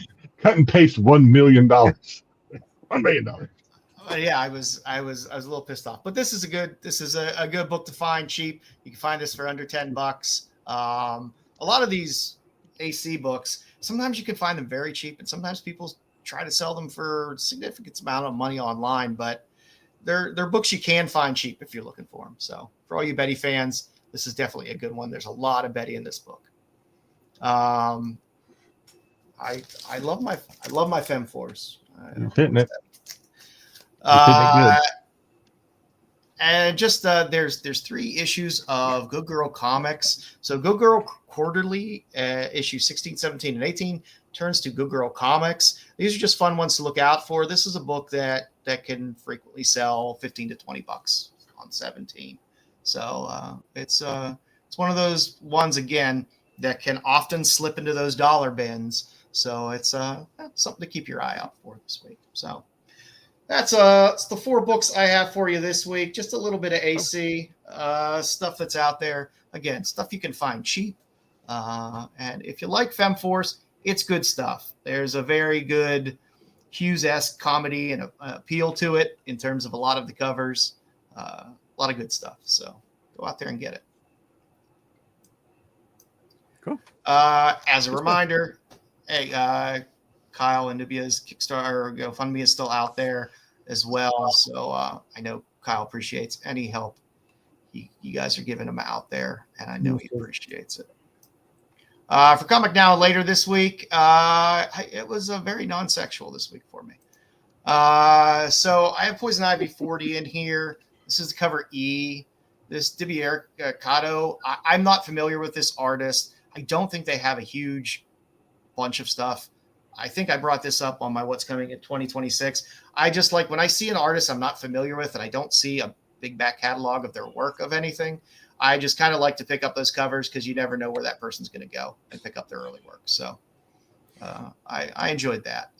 There's a new series out, Axicab. There's a fun David Hutchinson cover, and there's kind of an EC-esque type cover on the A cover as well. So if you want some fun horror, looks like it's maybe I think there's at least 2 stories in it. So I'm not sure whether this is going to work out like an anthology type horror sort series, but hey, it seems to be a cool thing now. And of course, the Jughead facsimile came out this week, and I love a good London Calling homage. So, and I love a good Archie facsimile. So, pick that up. And for later, like a good play on words. You know what? Thundercats has been a pretty horrible book, but that's a really sexy Frillo cover. And I don't know what else. That's Frillo? Oh, I was going to say, I thought that was Carl. If you'd asked me, I thought it was Carla too. I thought it was Carla too, but it's Frillo. Oh, okay. So, yeah, it's a good sexy cover. I also put Spirit of the Shadows 3. Issue 1, I think, is coming out. I think this month, very soon. Nick Cagnetti did Pink Lemonade. I really enjoy his art style. There's a very kind of fun, mildly Kirby-esque appeal to the way he does a lot of his art as well. A lot of fun stuff. So I know, Mama. I know. It's tough. We're all surprised. But it's a cool series, and all the covers are good from 1, 2, and I really just enjoyed this cover on 3 as well. So I figured I'd throw that one up there. And I showed during our What's Coming in 2026 the EOM Styx Lobo cover, but the 1 in 25 for Lobo number 1 that's going to be coming, pretty good. Lobo's going to be a hot thing for a while, so that Thundercats looks good. Yeah, it does. The Thundercats that came out just now, the other one, which is hard. That's a really cool, nice cover too. with a really drawn well. Yeah, they've been doing great covers, but unfortunately, the insides have been not so interesting. For my tops and tails this week, I went with Palace of the Golden Princess, number 5. Scott Harbin has. I just backed this. I just backed this. Yes, That girl is on fire. All of his covers, like I said, it was one of my top covers from last year. Was number 1 of this that he did. I thought it was just a stunning and amazing cover. Every one of them has been fantastic. They're not the easiest things to find. So, did you read the? Did you back this, or do you just like the cover? Oh yeah, no, I back it. I've been backing it since number 1. Okay, have you read it? No, I'm saving them all, and I'm going to read it like a train. I think I backed just the digital copy, to be honest with you, because I read what it was about, and I'm like, this would be a great thing for me to do my weekly reading on the show, is because it's like dungeon. It's like an X-rated. It reads like it's an X-rated Dungeons and Dragons. It reads like an X-rated Stranger Things in a way. It's like crazy. It's and like with 18 and older. If you fund through the Kickstarter, there's always kind of one spicier cover that's available through the Kickstarter that's not available because these release normally too. So like you can go onto Midtown and you can find this book because it does release into LCSs as well. But when they release a Kickstarter, they normally have like one cover that's an exclusive for Kickstarter. But like I said, the Harbin stuff has been fantastic. Naked chick walking through fire every time. Nice. It is a winner. That is my parties I attend to. Naked chicks walking through fire. Yeah. Why not? So Jedi, who do we got this week? You gave us a tamer. Yeah, went a little tamer this week because we didn't know if Bill was still gonna, Bill was gonna stick around for the entire show, how he was gonna feel, and so we went a little tamer because we didn't want to, put Jedi, Bill through. are you kidding me? He draws zombie tramp. I know. We played it safe. Not that this isn't a beautiful young lady, though. She's just more. This lady, she's just less letting it all hang out there and more like she's a little more R, not NC-17. She's very beautiful, and 2, she really takes the cosplay part of it more seriously than hey, look at my tits type thing. There you go. I don't know how I feel about that, but yeah, we're not gonna have the Joe slide this week, but rest assured, barring the end of the world, we'll always have next week. So, all right. So, Allison Tabitha is our cosplayer of the week. Here we have her. Names. Here we have her as Supergirl. Pretty good Supergirl. Here we have her as Avatar. Yeah. She does go all out. I'll give her that much. Yeah, she does high quality, I think. I mean, good quality cosplay here. Poison Ivy. Oh, she looks good. And yeah. Here she is as Shazam, or one of the Marvel. Marvel. Mary Marvel. Mary Marvel, yeah. Mary Marvel. Yeah. And here we have a trio of I can never remember her name from Lulu Dallas Multipass. Yeah. And then we have Beetlejuice Girl and Harry Potter Girl. That's about the best you're gonna. That's the best you're gonna get out of me. Beetlejuice Girl and Harry Potter. I'll say Hermione because I don't want to let down Mama Bear. Hermione. Okay, sorry, Mama Bear. Yeah, and Mama Bear knows I can't remember names, so she expects no better from me. Okay. And then lastly, hopefully I get these names right. We have Princess Leia, Padme, Queen Amidala, and Rey. Right. Thank you, Doc. Yeah. She makes it pretty good. She looks good. That's pretty nice. good. That's a nice Every Ray one of them. Palpatine. That's a You know very what? nice Ray Palpatine. You know what? I'll take her Ray over Ray any day. Give me her. I'll take her. Now, if she dressed like Dark Talon or Leia in a slave outfit, she'd be figured. She does do well, Cosmic. You're right. Thank you, Cosmic. It's not all TNA every week. Yeah. 9 out of 10. 9 out of 10. Yeah, but not every week. But probably the remaining 50. How many weeks in a year? 52, 52 weeks. 52. The remaining 51 weeks we're probably there. But that's it for this week. We always end it with Star Wars when we can. Yeah.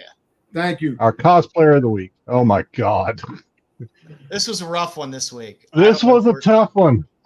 Do you want me to do the 1 minute? I'm going to just do the 1 minute Vampy. You could fill in the holes. I'm sure there are plenty. So we had some great covers. I like the covers. Yeah.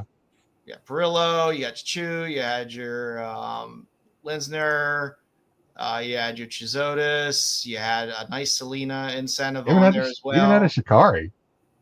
Yeah, you had a Shikari, and luckily, she was clothed, so we didn't have to see the Shikari. No nips. Yeah, no nips. So kept the nips covered. That was I'm happy with the covers, but then I opened up the book. It was a jump around goddamn thing. We get Vampy going out for a date, trying to get set up for a blind date. Apparently, she runs into Adam Driver, who's a warlock. This is a story that just is like, hey, we're going to fill in some backstory, and we're going to just give you like 2 pages. Then we're going to jump ahead a bunch of years. Well, we're going to jump ahead a couple years. This was like the first 7 pages or 8 pages of all this were back. This is all like a flashback, right? Yes. All of this was a flashback. Yes. Or a memory of this, that this digital virus thing was forcing her into. Anyway. Yeah. So she becomes sweet on Adam Driver. And then she's at one point with Victory and this guy and herself in the bed, and then menage a trois. Yeah, and then all of a sudden they're on a beach, and she's explaining to him that if I didn't love you, I'd bang the shit out of you. Well, yeah, so they were in bed together, but apparently there was no sex because he's trying to bang her, but she won't bang him because she loves him. If she didn't love him, she'd be like rocking his world, right? But so they were in bed together, but no hanky-panky. So I'm asking, do you think they pulled this from prior issues of Vampirella? I wasn't sure because I know the art changes. There's definitely different artists. I don't know. In some of the panels. But we run through all this bullshit, and then we're kind of close to where we are in the timeline, where the plane went down, and then she looks and sees.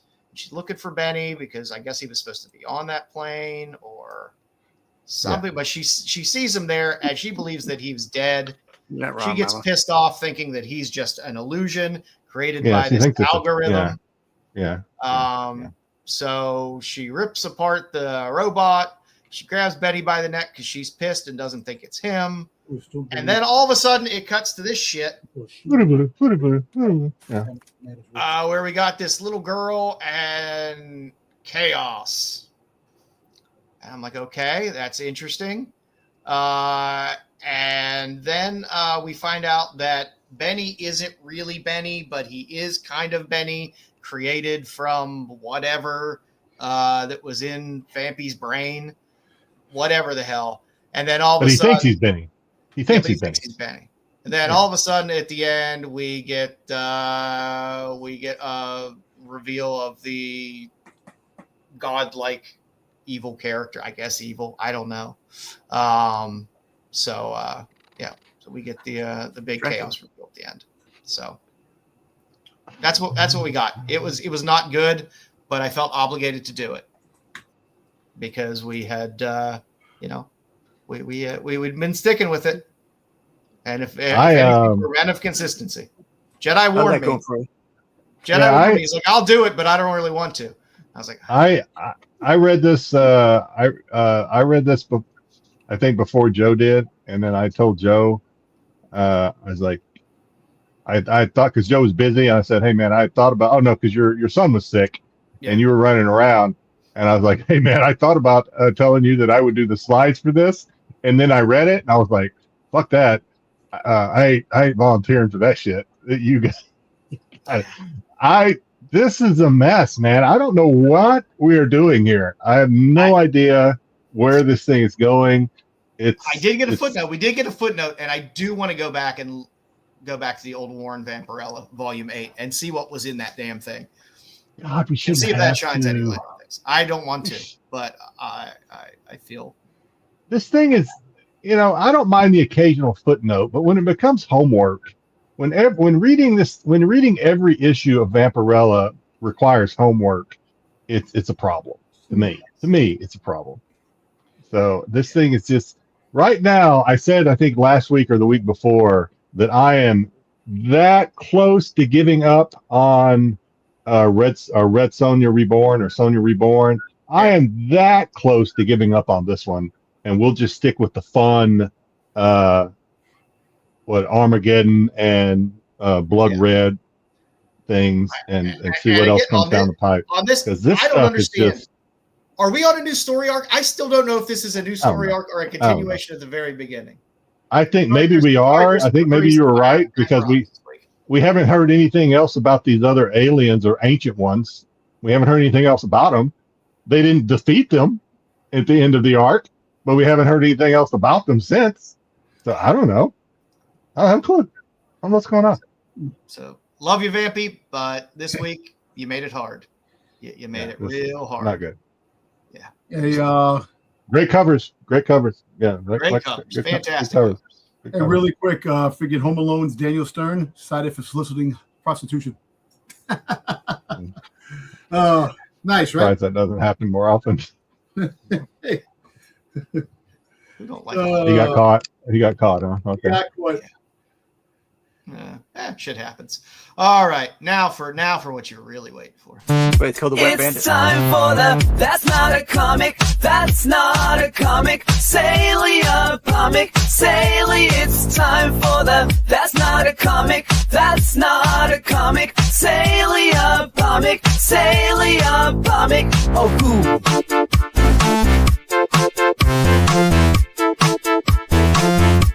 Sale of the week. So I'm going to let you guys in on something. Now, Joe's already in on the joke, and we try our best to share it with you, but we're just going to come right out and say it. That's Not a Comic has become nothing more than, let's just keep the streak going. That's all it is now. It's a challenge. It's a challenge. It's just all it is. We don't care. We don't care what we throw in front of you. It's just. It is a pure test going. Yep. This week we have vitamins, but every week someone. This was a great one. I was happy. Did you? Okay. Every week someone seems to enjoy it, so thank you to those that are kind enough to say so. This week we have vitamins. So first of all, we have Flintstones vitamins. This sale was actually 2 in 1. We have a 1969 glass bottle that is still on card. And we have a 1984 daily vitamin punch card. Both are new and unused. I did like that the seller and creator of this listing said not for consumption. So thank you. Thank you. Because some dumbass needed to say it. Someone needed to say it. I'm probably that dumbass. I've chewed like 30-year-old gum before out of football cards. So yeah, I'm probably the dumbass. Yeah. But that's sugar. That's just nothing but sugar. This is like that's pure sugar. This is like iron, protein, and zinc and shit. God knows what that shit does over. Let's be fair. It's mostly sugar. Mostly sugar. You're right. This sold for a fixed price of $139. Our first one of the year, January 1st of this year. So yeah, it's pretty cool. I'll go ahead and say it now. My mom was not, much like my mom was not a sweet cereal purchaser.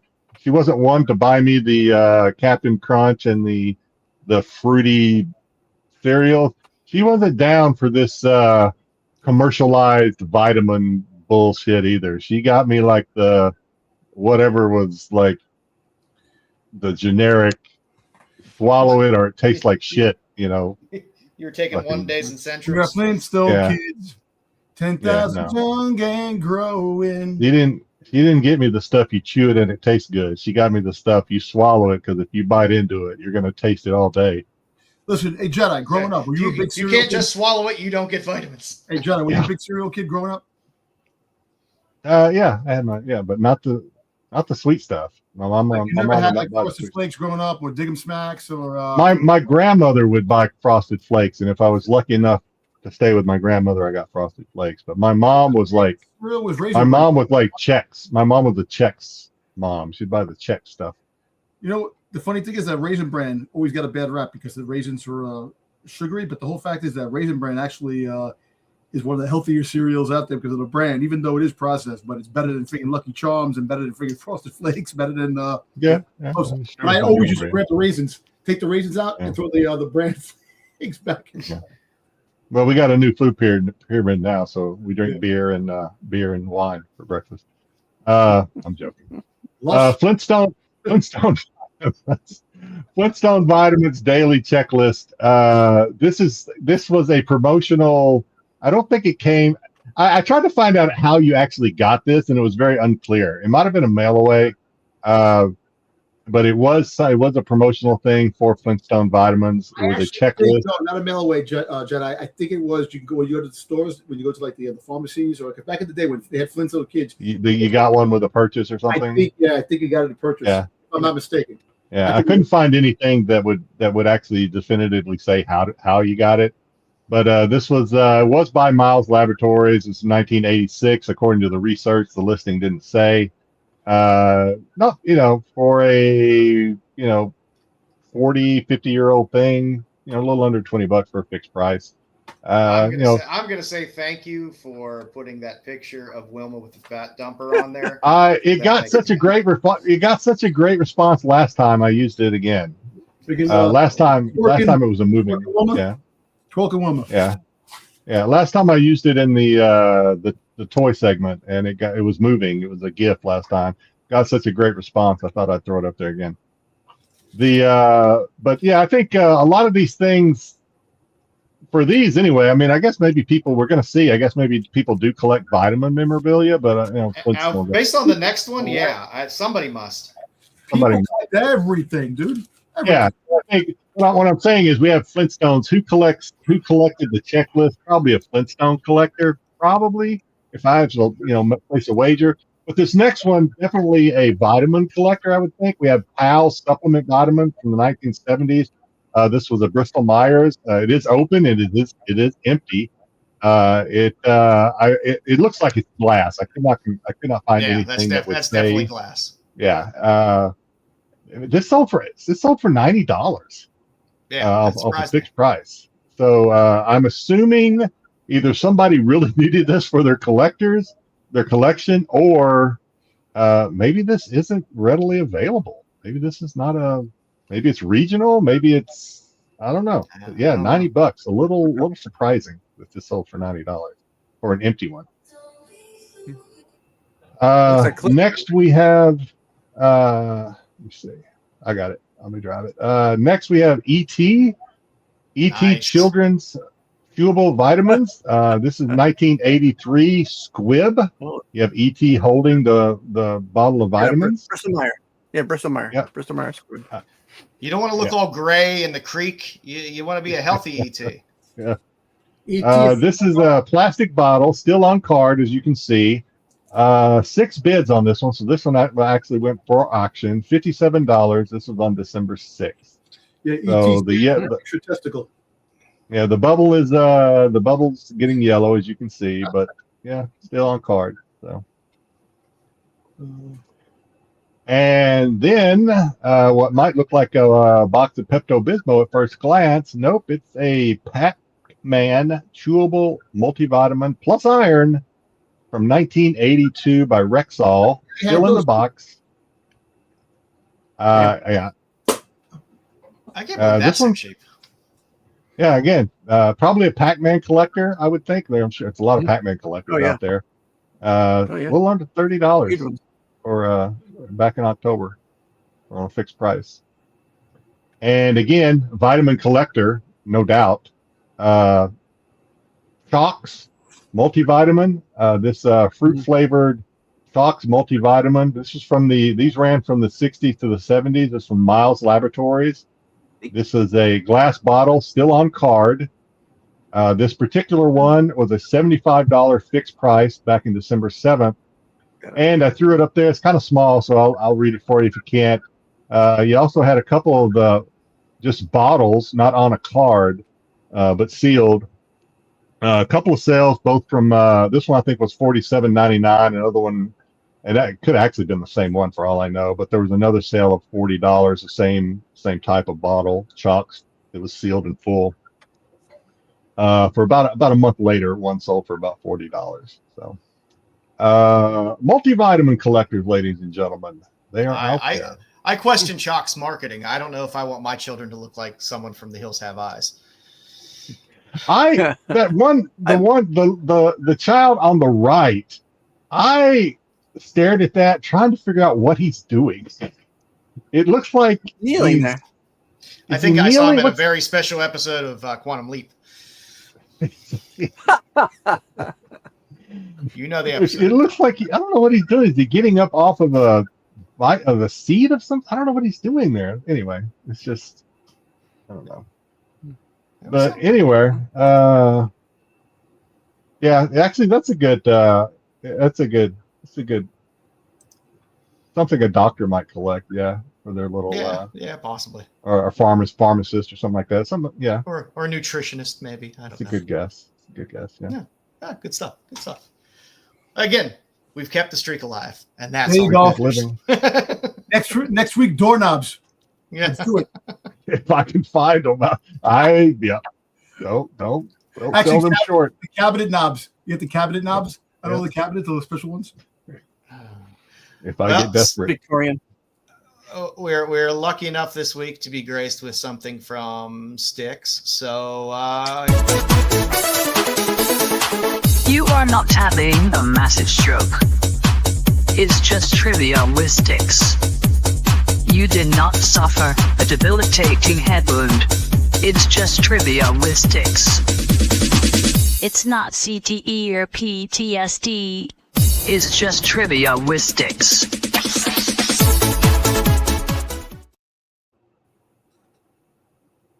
And while Styx is waiting to be unmuted from his delay, I will regale you with something I learned, which is a very valuable lesson this week. If you're ever very gassy at night, do not go to sleep with a weighted blanket. I literally made a fart sarcophagus last night. It was awful. It was absolutely awful. So there's my advice. Where's our the more you know tip of the week? The more you know. Yeah. All right.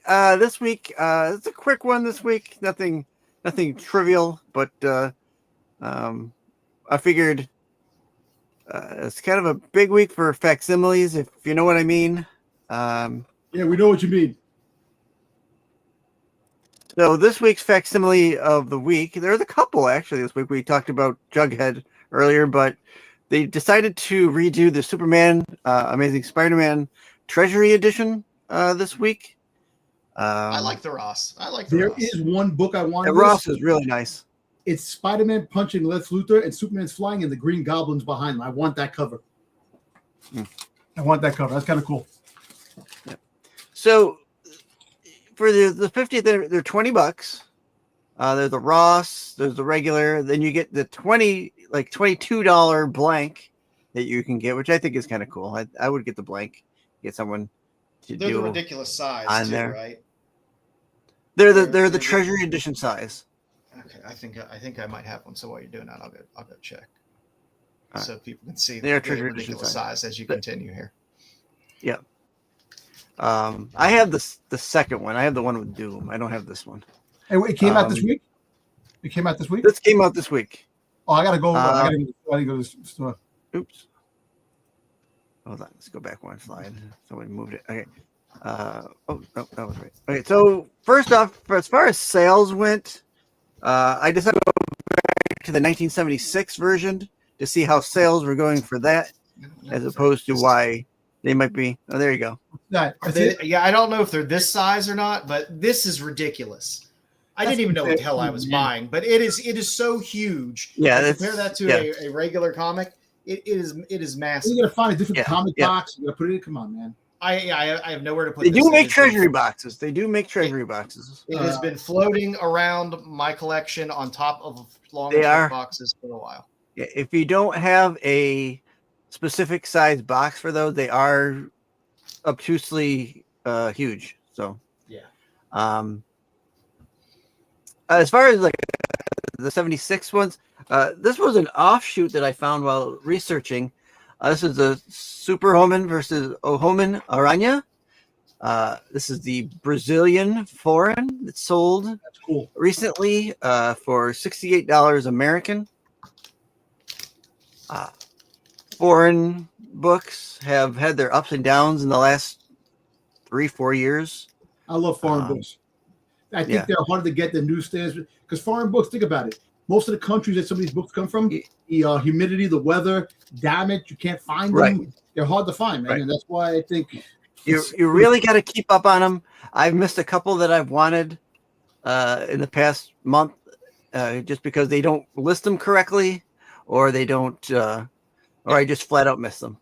So this is an interesting purchase here. I have no clue where I got the bag and board. Well, sorry, it came bagged and boarded. There is a Batman. Was it a Daredevil? I think it's Daredevil Lobo, German book. It was a German, and it's like impossible to find. Every time I see prices, $500, $600. It was a Daredevil on the cover with Lobo. I think if I can't remember, but it's from Germany. So I'll have to look because I look overseas a lot for this stuff. So I'm always buying the Star Wars like variants and Hobgoblin covers. Yeah. Foreign books. All right. As far as regulars, most of the sales for these I made that too small. Shit. They're going for like you got 55, 84, 85, 61, and a 41. They're still going for roughly what's that? 58 on the average. The $4.99 one there was a Stan Lee signed one, so that's that's not really. But that's outlier. An interesting buy there to get it. So I mean they're not out of price, but they're not they're not $20 either. So, and it's not one that's gotten reprinted a lot either. Sometimes you get books that they seem like they get facsimiles every 3 years or every 2 years. Yeah. And then on a high sale, the 79 sold for $350, or 76 sold for what they graded at the 9.4 at $350 Canadian. Oh, well, that's American, but it was out of Canada. So not bad there as far as that goes. It's, facsimiles are, if the book is out of price for most people, I get doing the facsimile. If it's still a within reach book, that's the thing. Or if it's not book culturally significant, at the time. Every book. Look at this. So you got to think about this. Amazing Spider-Man. Look how many reprints and facsimiles that they have done for books. And then they have variants on top of that. So if you get a reprint of a book, they got to have variant covers for that reprint book too. So it's a cash grab, but at the same time, if you're a completist, you got to go crazy for the freaking books. Yeah. I really wish they would switch up what they call those things. They're not, if you're going to do a facsimile and throw a different cover on it, call it a reprint. Don't call it a facsimile. You can call the facsimile. I agree. But everything else to me is reprint. So, all right. Well, I mean, and like I said, there was a Justice League, the Brave and the Bold Justice League that came out with a facsimile this week. That had been reprinted or facsimile like 5 times in the last 5 years. And then different covers. Easy cash grabs. I understand sometimes when you have like, okay, well, you're doing your new Hush storyline, so maybe you reprint Hush out there for people that get it whenever. But and it's mostly a cash grab, but absolutely. You know, we'll take it. We'll take it. Yeah. We can avoid it if we're adults. We can avoid it if we so choose. Correct. So, all right, Jedi, you got some collectibles for us this week? Very few, but yeah, I got 3 or 4 slides, but yeah, enough that we'll. Coming soon, collectibles. Dom might have helped a tiny bit.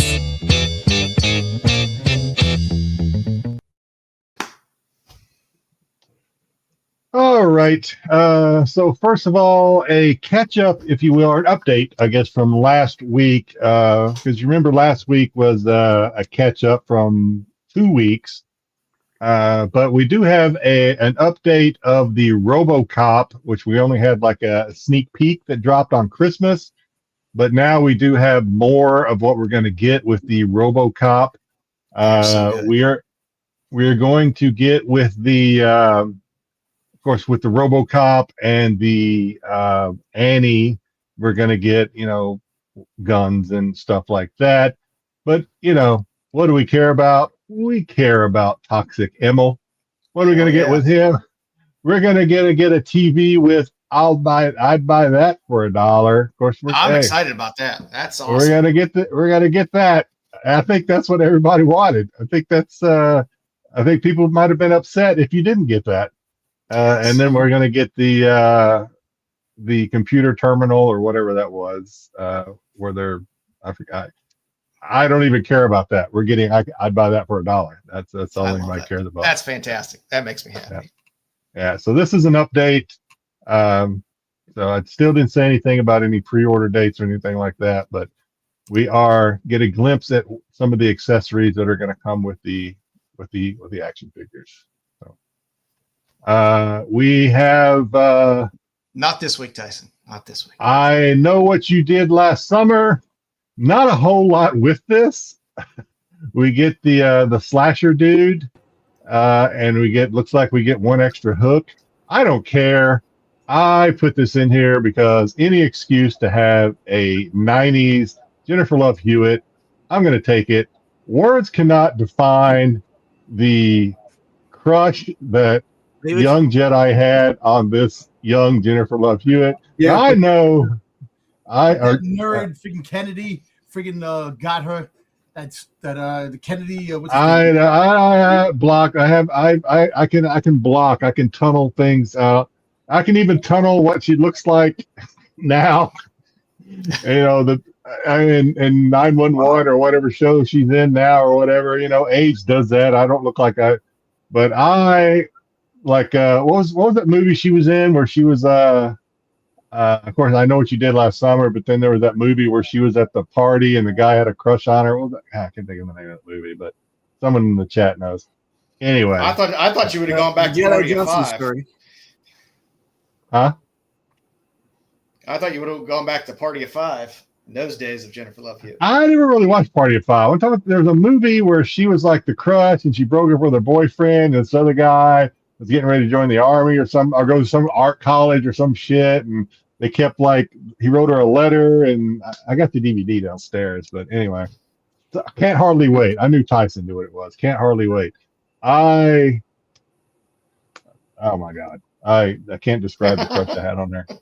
Anyway, so any opportunity I have to throw in a hot Jennifer Love Hewitt gift, you can bet your pension. Now all we can think of is young Jedi turning socks into boomerangs.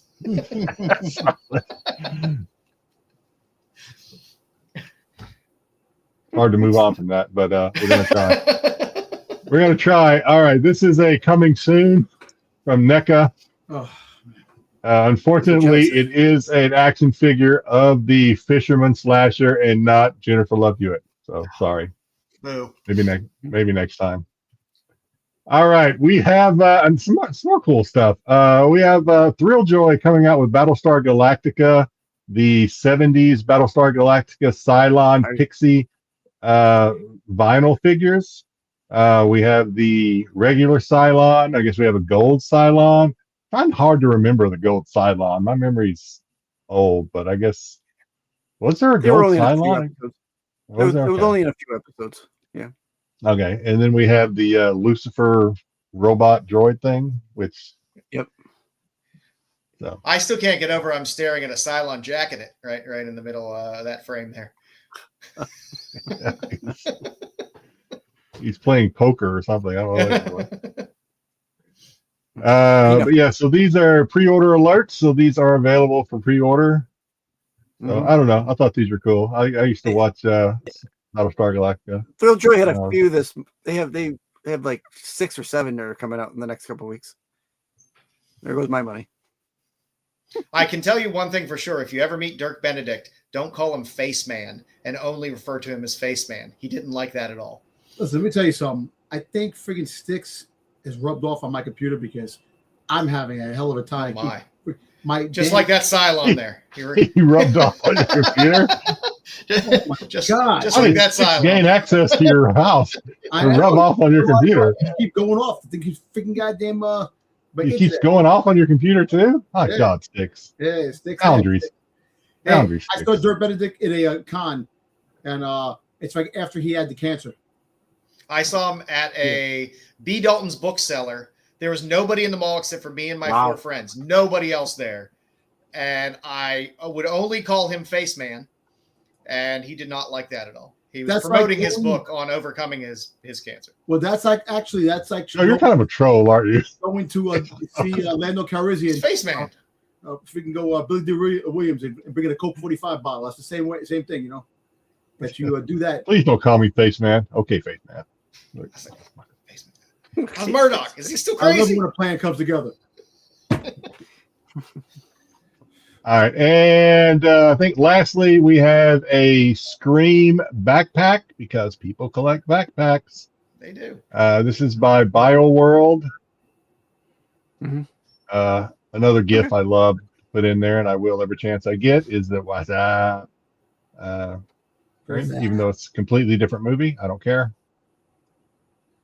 This is a pre-order alert. It is on Entertainment Earth if you like it. And that is it for this week. Kind of a slow week, but I don't know. Had enough that I figured we'd throw something in there. We're gonna talk That is about it. talk about one thing. So there was a collaboration for Turtles that dropped this week, and it's the most obscure collaboration. G.I. Joe and Turtles are making a lot of toys. Playmate's losing their license, and Playmate is. I had time.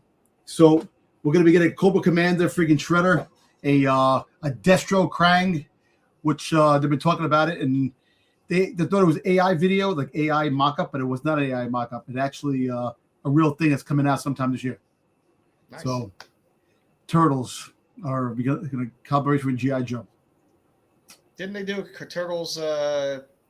Masters of the Universe? Yeah, no, they did Turtles. one? Turtles, yeah, they had that. They had Transformers on Master Universe. So it's a big year for collabs. But G.I. Joe, kind of like you put in the Turtles are dressing up as characters from G.I. Joe, which is it's actually pretty cool. Only, Vehicles. They're gonna have vehicles. only for you, Mama Bear. Only for you, Mama Bear. I will look this up. It is who is it? Mama Bear was asking.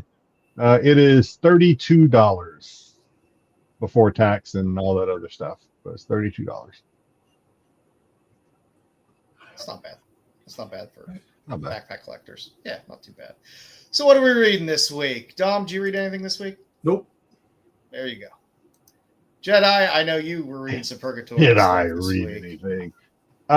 So a reason that I will get into on a later week, I decided to find out a little more about Purgatory. So first of all, I had to kind of like Google, if it's okay, Styx, for me to use Google.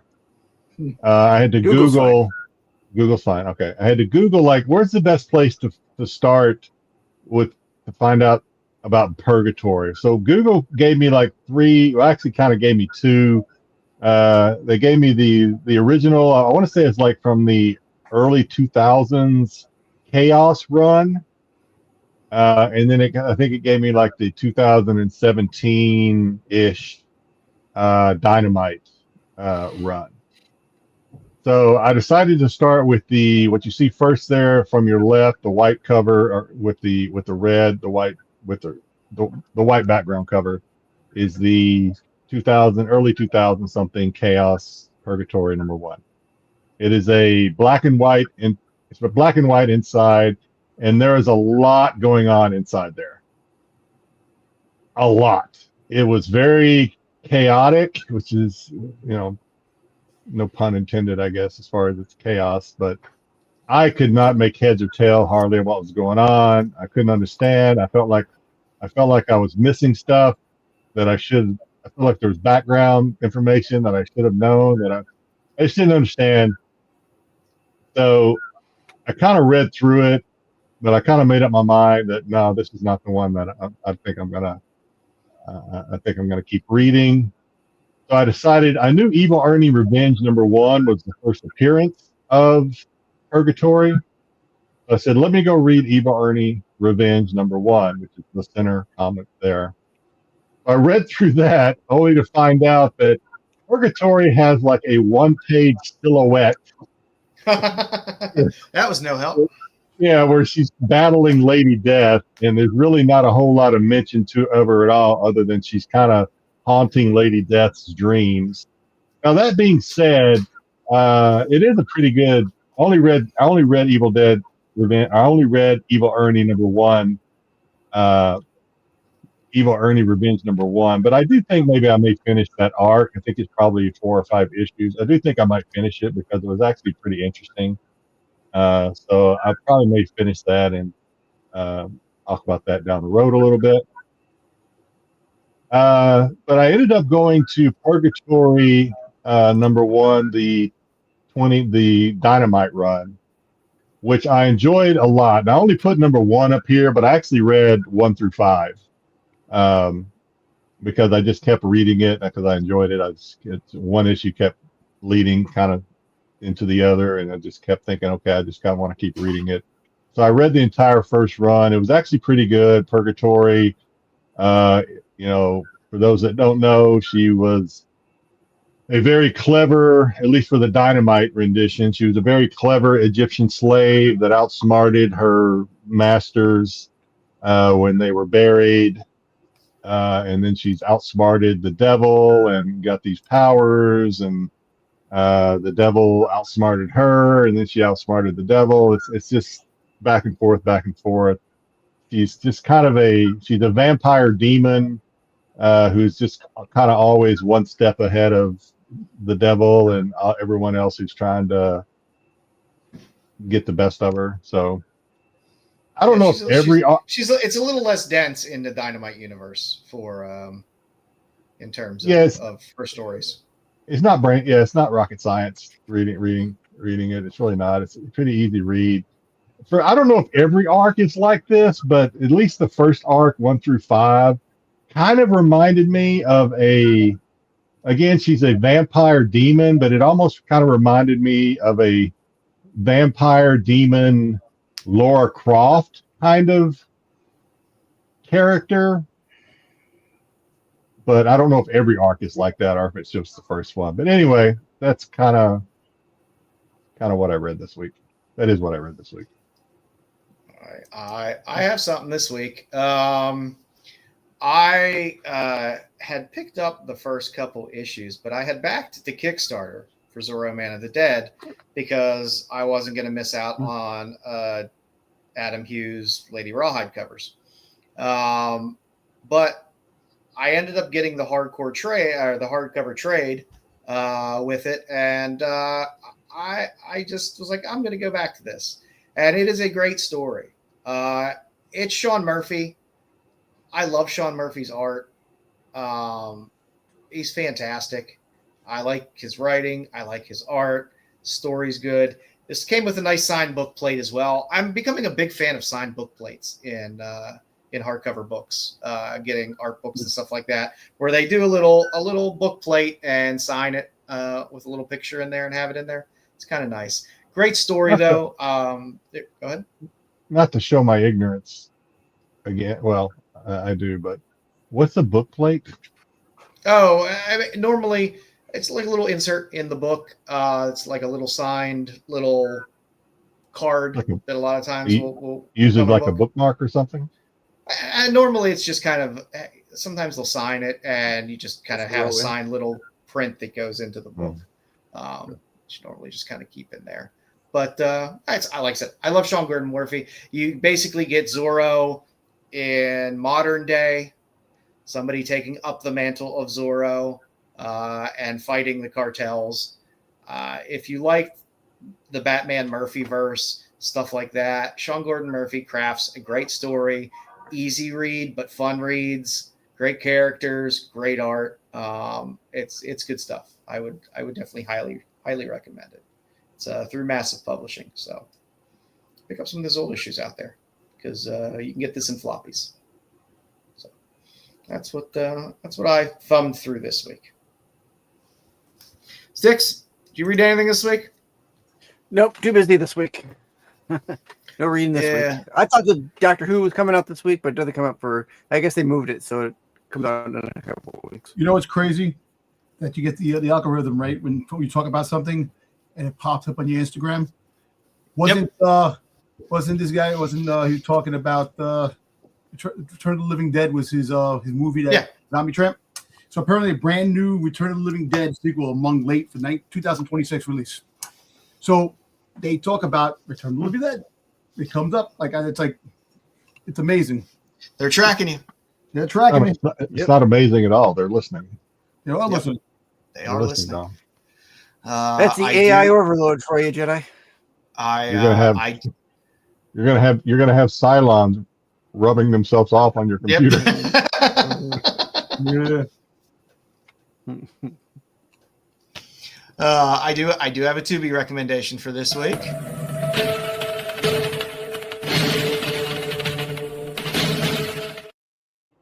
I like it now that you put motion in there. It's fun, isn't it? Isn't it fun? It's fun, yeah. That goes a long way. So my recommendation this week, I didn't give you a movie. I gave you a TV series instead that's available on Tubi. I highly recommend The Outsiders. Outsiders is a fun series. It is a good series. If you're running out of things to watch, you can hop on Tubi. It's basically about. I watched that when it was on. Yeah.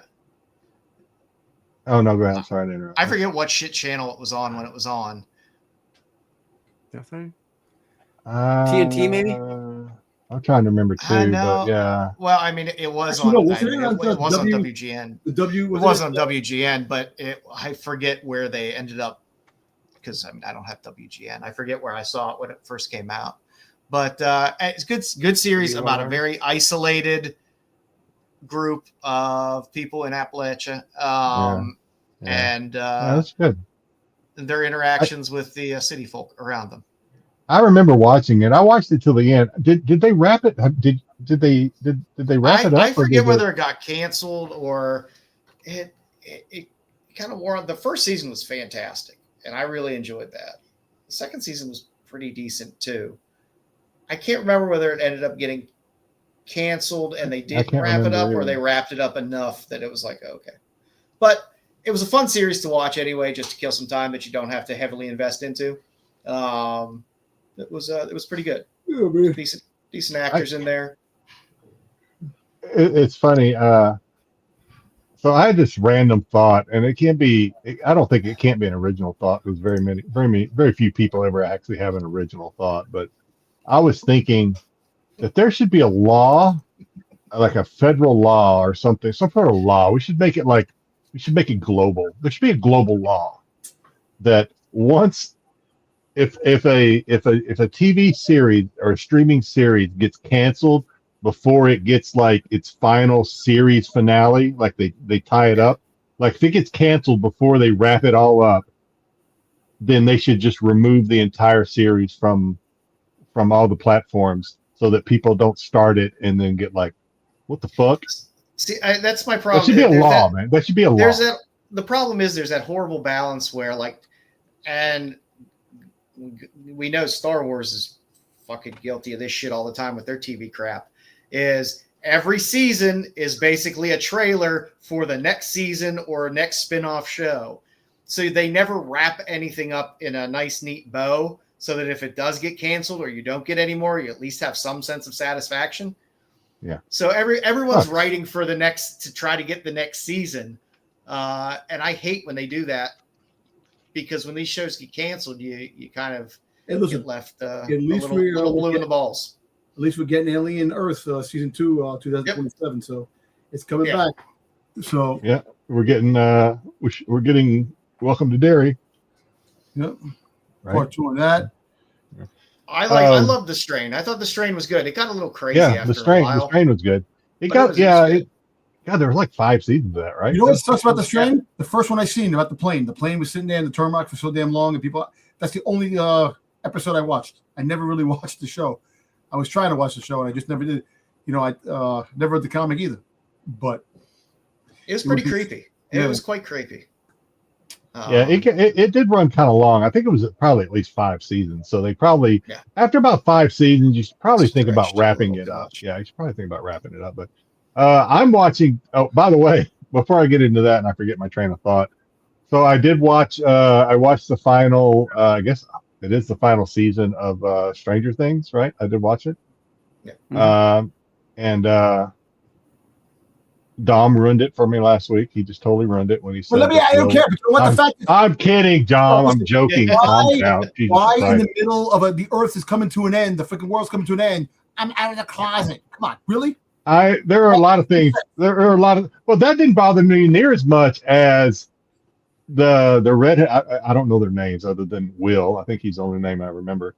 The redheaded girl and that little girl, when they're in the upside down or whatever, and they're about to escape, they're gonna sit there and like chat for like 10 freaking minutes.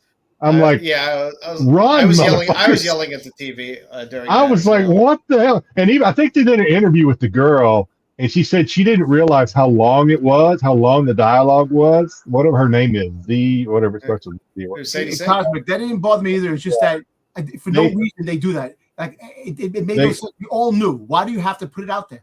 Anyway. They said during the interview, she said she did not realize during the filming how long it was until she watched it and after the final cut, and then her too. She was like, Jesus Christ. Well, you see, you guys. I don't know. They're still stuck in the world. Well, yeah, there's going to be a lot of freaking. They're stuck in the world. The graduation is sitting there. No word from the sign. Listen, the doorknob was the opposite side. The hairdos were the same hairdos as the guy was the main villain. So it kind of was weird. The ending was weird that they were stuck. They're still stuck in the outside world. I think they did that on purpose. Yeah, I think they did it on purpose. But let me get back to Will coming out of the closet.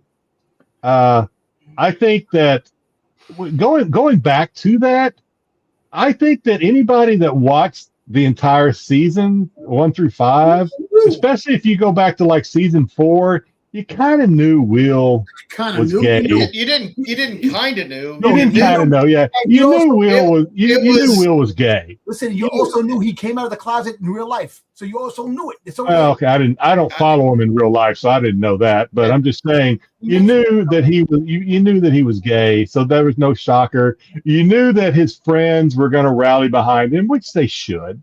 Which is that's what friends should do. I would have preferred that scene be a more intimate scene with a few of the close friends, not like everybody and random. Not everybody that's there. Yeah. Well, what's hilarious and probably a lot of people maybe a lot of people thought was maybe a little, but it is the internet. So what the fuck are you gonna do?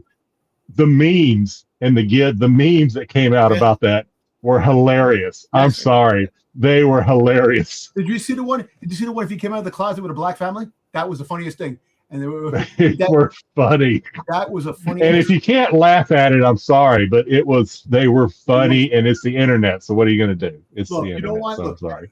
This is the thing. I understand we live in 2026. You know the way things are. You know, you have TV show, but come on. You don't have to do that in a TV show just because you want to. It's just really. I mean, truthfully, I didn't really give a shit about that in and of itself. The whole season. I'm not going to tell them. Didn't do much for me. I liked the first couple seasons, and then I kind of grew tired of it after a while. Yeah, and I was. I'm not going to tell them how to make their show. I'm not going to tell them how to make their show. Look, I'm just I know. Look, okay, aside, I know that the '80s was crazy and that, but in the middle of a thing happening, the world coming to an end, I don't like girls. Does that make any sense? It doesn't matter if you like girls, guys, anything. The world's coming to an end. You know what? Just live. No, I think you're missing the fact that he needed to come to grips with that himself and come to grips with the fear that his friends would not accept that because Evil Dude, whatever the fuck his name is, was using that fear against him. So he needed to eliminate that fear. That's what that was about. I know, but it really, it wasn't necessary, but I guess it was. I don't know. Mama Bear said it too. Thank you, Mama. I want to know what happened to the kid with the fucking face. I want to know what happened to his girlfriend, who was just basically written out of the series. But anyway, so beyond that, what have I watched? I'm watching. Anybody watch Nero the Assassin? Anybody watch that? No. That's how desperate I am right now. Have you watched that? I actually have watched it. It's not bad. It doesn't suck. It's not great. It's not great, but it's not bad either. Yeah, it doesn't suck. It's good for like, hey, got nothing else to watch, so we'll watch Nero the Assassin. I was 100% fine with that. I watched. Did you watch the? I'm not finished with it, by the way. I still got 2 episodes left. I watched tonight, but it's decent. It's decent. I enjoyed it. Decent. The Copenhagen test. I watched that whole series. I haven't watched that yet. Yeah. And by the way, with Nero, I'm not usually a big fan of dubbing, but you really can't. The dubbing is pretty good. Either that or it's not dubbing. I don't know. It is dubbed. I watched it with subtitles. Oh, okay. But I don't mind it. It's easier for me. I can't watch dubbing. It's too much for me. It fucks with my head too much. I'd rather just read. That's what they should use AI for. It Styx.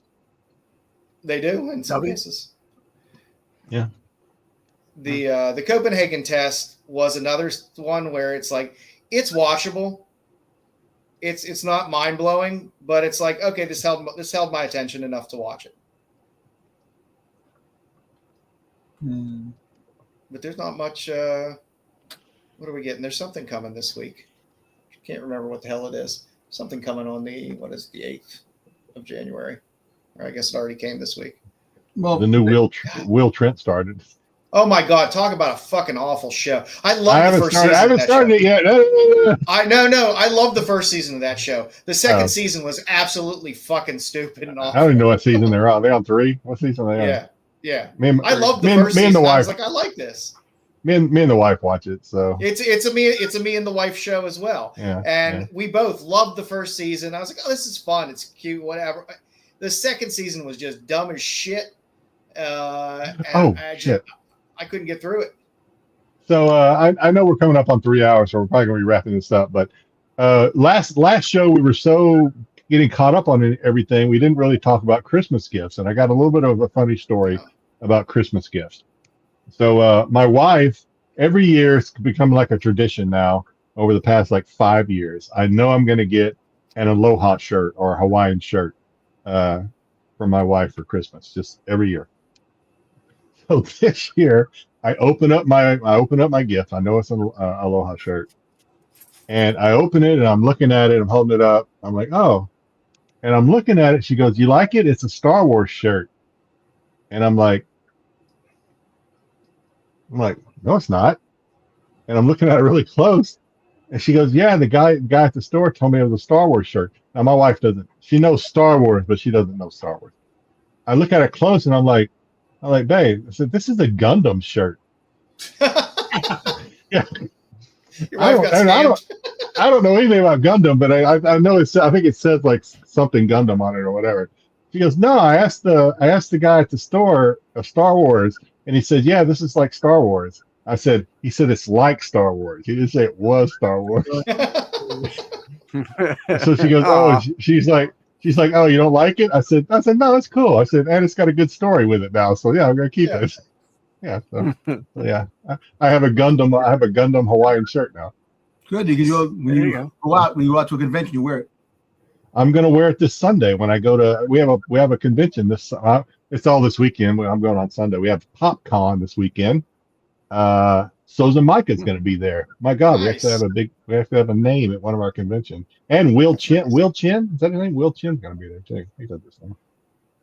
Nice. But Soza Micah's going to be Get there. some Sosa signatures. Yeah, the first con I'm going to is Awesome Con in Washington. So that's the first con of the year I'm going to. Oh, you're going to that she one? tried, Mama. I'll probably be going to that too, Don. It's a nice shirt. I like it. Yeah. Is it Doctor Who people there? Yeah. Okay, there you go. There you go. I'll see you there. Nice. I'll steal your couch. I don't know if you have a couch. My wife booked the hotel already, so I got the hotel. It's the Marriott that we stayed in when we went there for Christmas. Nice. Awesome. Well, thanks for hanging out with us for 2 hours, 47 minutes, and 3 seconds tonight. We appreciate it. Thanks to Bill McKay for being so generous with his time. It was a fun interview. We're pretty good. We've gone 3 for 3. The three guests that we've had on the show so far, we've gone 3 for 3. I think they've all been pretty decent interviews. So I agree. Spears was good. James Aqualine was good. Bill McKay was fantastic. It's fun. We'll try to dig up some more guests when we can. Try to find some more people. We're banking on Jedi to get us Marissa Pope. I don't know. After that IQ joke I made, I don't know. You want booby guys to make boobies and stuff like that. I try to get some guys on here. You don't want G.I. Joe guys and stuff like that. Marissa can draw some boobies. Hey, from India. Well, we appreciate y'all hanging out with us for as long as you did. Hope you had fun. We'll be back with something next week. I can guarantee you there'll be that's not a comic sale of the week next week, and it'll be something different. Toilet paper. Because we have Will.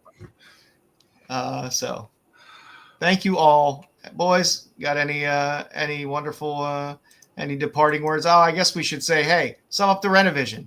I always forget about these things at the end because we have such a good time. We don't think about promotions and getting view. We just like hanging out with you guys and talking some fun stuff. I don't know. Nice, I gotta see. Sub up over at Renovision. Sub up over at Kingdom of Nerds, where Bruce is putting on 8 million shows with all kinds of fun comic content. On Sunday, I'll probably be over there for the other comic show on Sunday. Well, he should be doing a lot of shows because the fact is that he don't work, so he freaking goddamn has all the time in the world. There you go. I'd love to get Sun K on. That would be awesome. Sum up the Styx Boy, where he's doing the best Doctor Who rewatch shows you can imagine on Tuesdays. Yep, we'll be back this Tuesday. Week. There we go. Yep, we'll be back this Tuesday. This Tuesday is the Mama Bear special. So nice. We go. Some up over at Absolute Geek Podcast, where you can see Matt and Dom and Styx do their wrestling show on Thursday still. Mm-hmm. Yeah, we had a good show this week. Came back after 2 weeks of being on hiatus for the holidays. And we just had a ranting discussion on things with wrestling. So if you haven't had a chance to watch it yet, go back and watch it. So you get the views on that. And we got the Royal Rumble coming up the end of the month, man. So there's a lot happening in the world of wrestling. Nice. Excellent. As always, on Fridays, you can catch a CBSI Hot 10 at 10 o'clock. I'm not sure when Pete's dropping it nowadays, but he had been dropping it now at 10 o'clock. So that's where I guess the time to look for it. Overlaps with us a little bit, but pick your poison. You can always come back to us, watch him for a little bit, come back over, watch us. Doesn't matter. We're on every Friday at 9:30 p.m. regardless. Is there an SNS tomorrow? Yes, there is. Nice. Yes. Is it at 9 or 8 o'clock? 8 o'clock. 8 o'clock.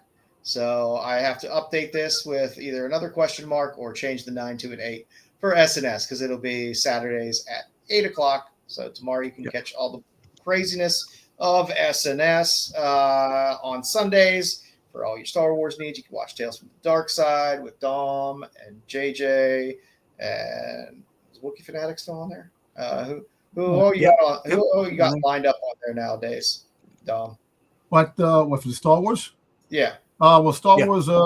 This year we got some stuff coming out. So, you got the Grogu and Mando movie coming out. So we have some things going on with there. We got the Maul series, Shadow Lord coming out, and a couple of other things that are happening. And Kathleen Kennedy might be stepping down, after 10 years. Right, but I totally doubt that. Way too much information. Yeah, I know. So to answer the question, it's Wade Seeker, Wookiee, Marco, Dom, JJ, and JJ. Yeah. Thank you, Matt. There you go. Yeah. Watch it. It's a great show. Watch Always it. have a lot of fun over there. It's a good time. Especially when Sam does the music verses, the lyrics, which is great. Sam's world is intriguing to me. Between the weird dodgeball interactions, the singing, the 3,000 children, it's fun. Sam's a fun guy. I love it. Cosmic, definitely. Yes, it's her time now. She should be in an animated show, live action, something. Not that. So, and as always on Wednesdays, you can watch TAC with Marco and Dub and Bruce and whoever else they're throwing in that slot at that point. I don't know. Bruce has been pulled in there, and he's been rolling hard through those Wednesdays. Yep. So definitely check out the TAC. They always got some good stuff on there. So until next week, everybody, I hope you had a fun time. Have a nice, comfortable, healthy, safe weekend and week, and we will see you back again next Friday. The Qualified.